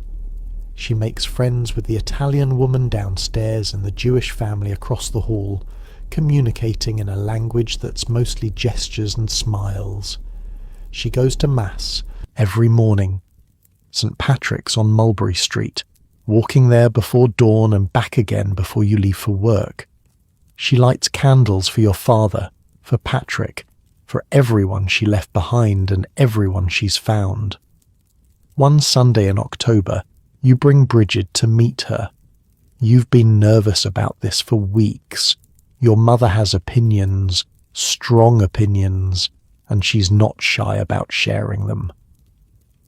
But Bridget walks into that apartment like she owns it, shakes your mother's hand, looks her in the eye and says, "Mrs. Callahan, your son talks about you constantly. I feel like I already know you." Your mother studies her. That same weighing look she used to give the merchants in Cork when she thought they were cheating her. "Galway," she says finally. "I can hear it." "Yes, ma'am. Good people in Galway. Hard people." Your mother nods slowly. "Sit down, girl. Tell me about your family." Bridget sits. She talks. Your mother listens, asks questions, nods at the answers. You stand in the corner feeling useless, watching two women who could probably run the world if anyone gave them the chance. By the time Bridget leaves, your mother is smiling. "I like her," she says after the door closes. "She's got spine." "I know. Don't let her get away, Seamus. Girls like that don't wait around forever." "I know, Ma." She pats your cheek. "Good boy." November comes, then December. The days get shorter, and the cold starts creeping back. But this year is different. This year, the apartment has your mother in it, stirring soup and mending shirts and humming old songs from home. This year, there's someone waiting when you come home from the factory, someone who looks up and smiles and asks about your day. This year, you're not alone. On Christmas Eve, something happens that you'll remember for the rest of your life. Mr. Flannery comes by the building. Not unusual, he's always checking on his people, making the rounds, keeping track of who owes what and who needs help. But this time he's carrying a basket, a big one, heavy, turkey, a whole turkey, plucked and cleaned and ready for the oven, potatoes, carrots, onions, bread that's actually fresh, soft when you squeeze it, a bottle of whiskey, a bag of hard candies for the children, things you could never afford, things you've only seen in shop windows. For the Callahans, he says, "Merry Christmas." Your mother doesn't know what to say, neither do you. Mary has her hand over her mouth. The children are staring at the basket like it's made of gold. Patrick was a good man, Mr. Flannery says. He's said this before, but tonight it sounds different, heavier, like he means it, like he actually remembers Patrick as a person, not just a name in his book. His family is our family. That's how this works. That's how we survive. He tips his hat and leaves before anyone can thank him properly. That's Mr. Flannery's way. He doesn't want gratitude. He wants loyalty. And he's just bought a little more of it. That night, you eat better than you have in months, maybe years, maybe ever. The turkey is golden and crispy, and when you bite into it, the meat falls apart in your mouth. The children are delirious with joy, stuffing themselves until their bellies are round. Mary is crying again, those good tears that come when something breaks open inside you. Your mother says grace in Irish, her voice steady and strong, thanking God for food and family and the chance to be together. You think about Patrick, about the man you never got to know, about everything he built before he died, the connections, the community, the web of loyalty and obligation that's now keeping his family fed on Christmas Eve. You think about what he must have gone through. The same factory, probably. The same machines. The same exhaustion and fear and hope. He did it for years before the typhoid took him. Years of feeding rods and dodging accidents and coming home to this apartment to Mary and the children. He built something.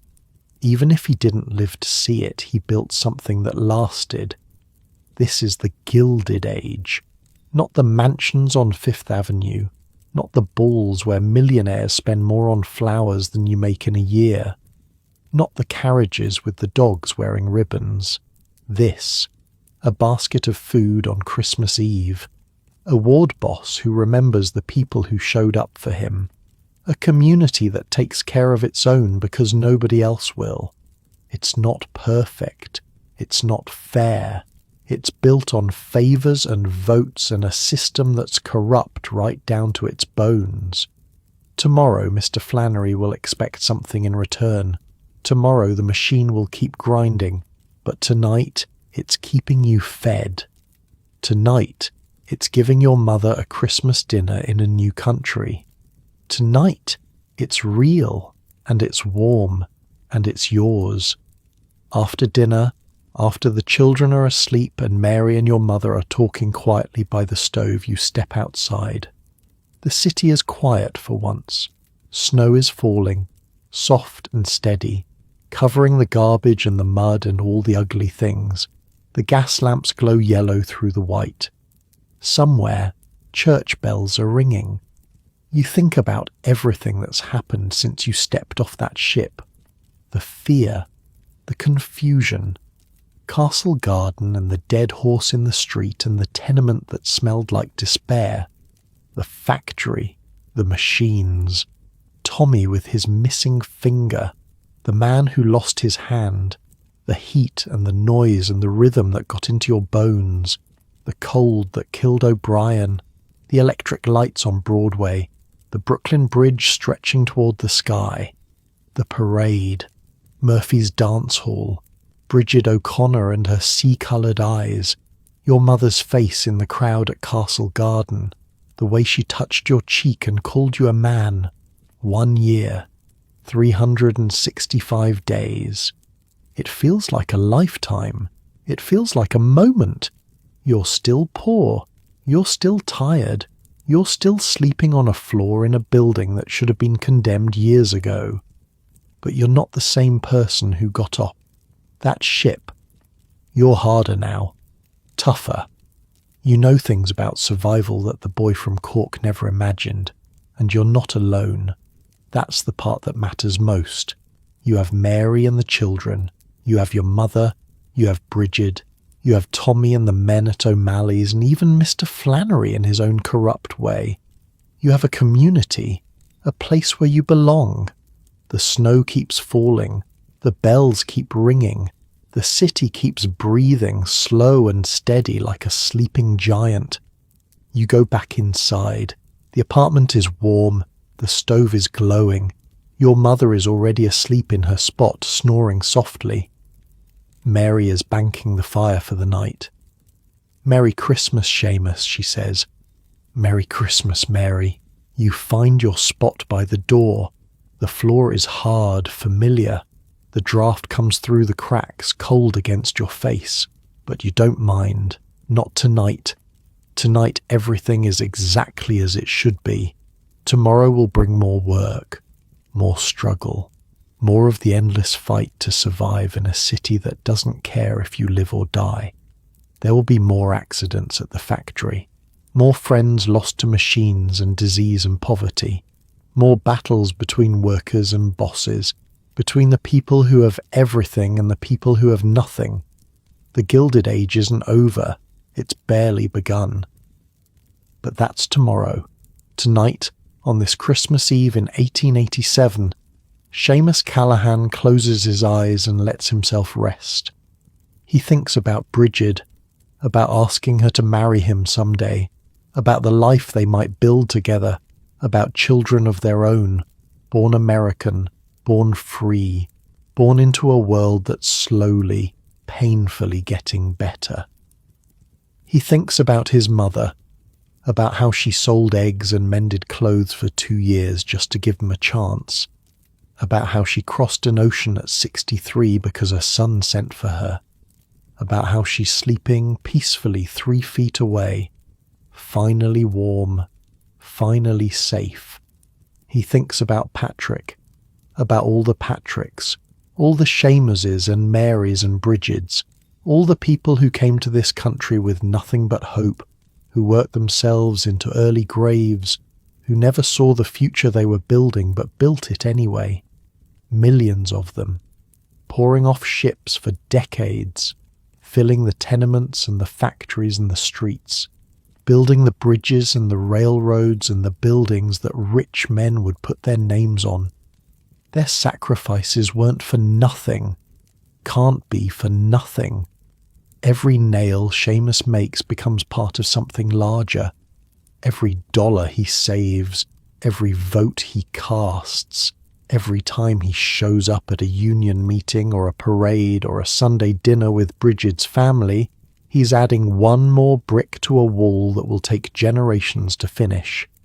He doesn't know that yet. Not really. He's too tired to see the big picture, too focused on tomorrow's shift and next month's rent and whether he can save enough to marry Bridget before another year goes by.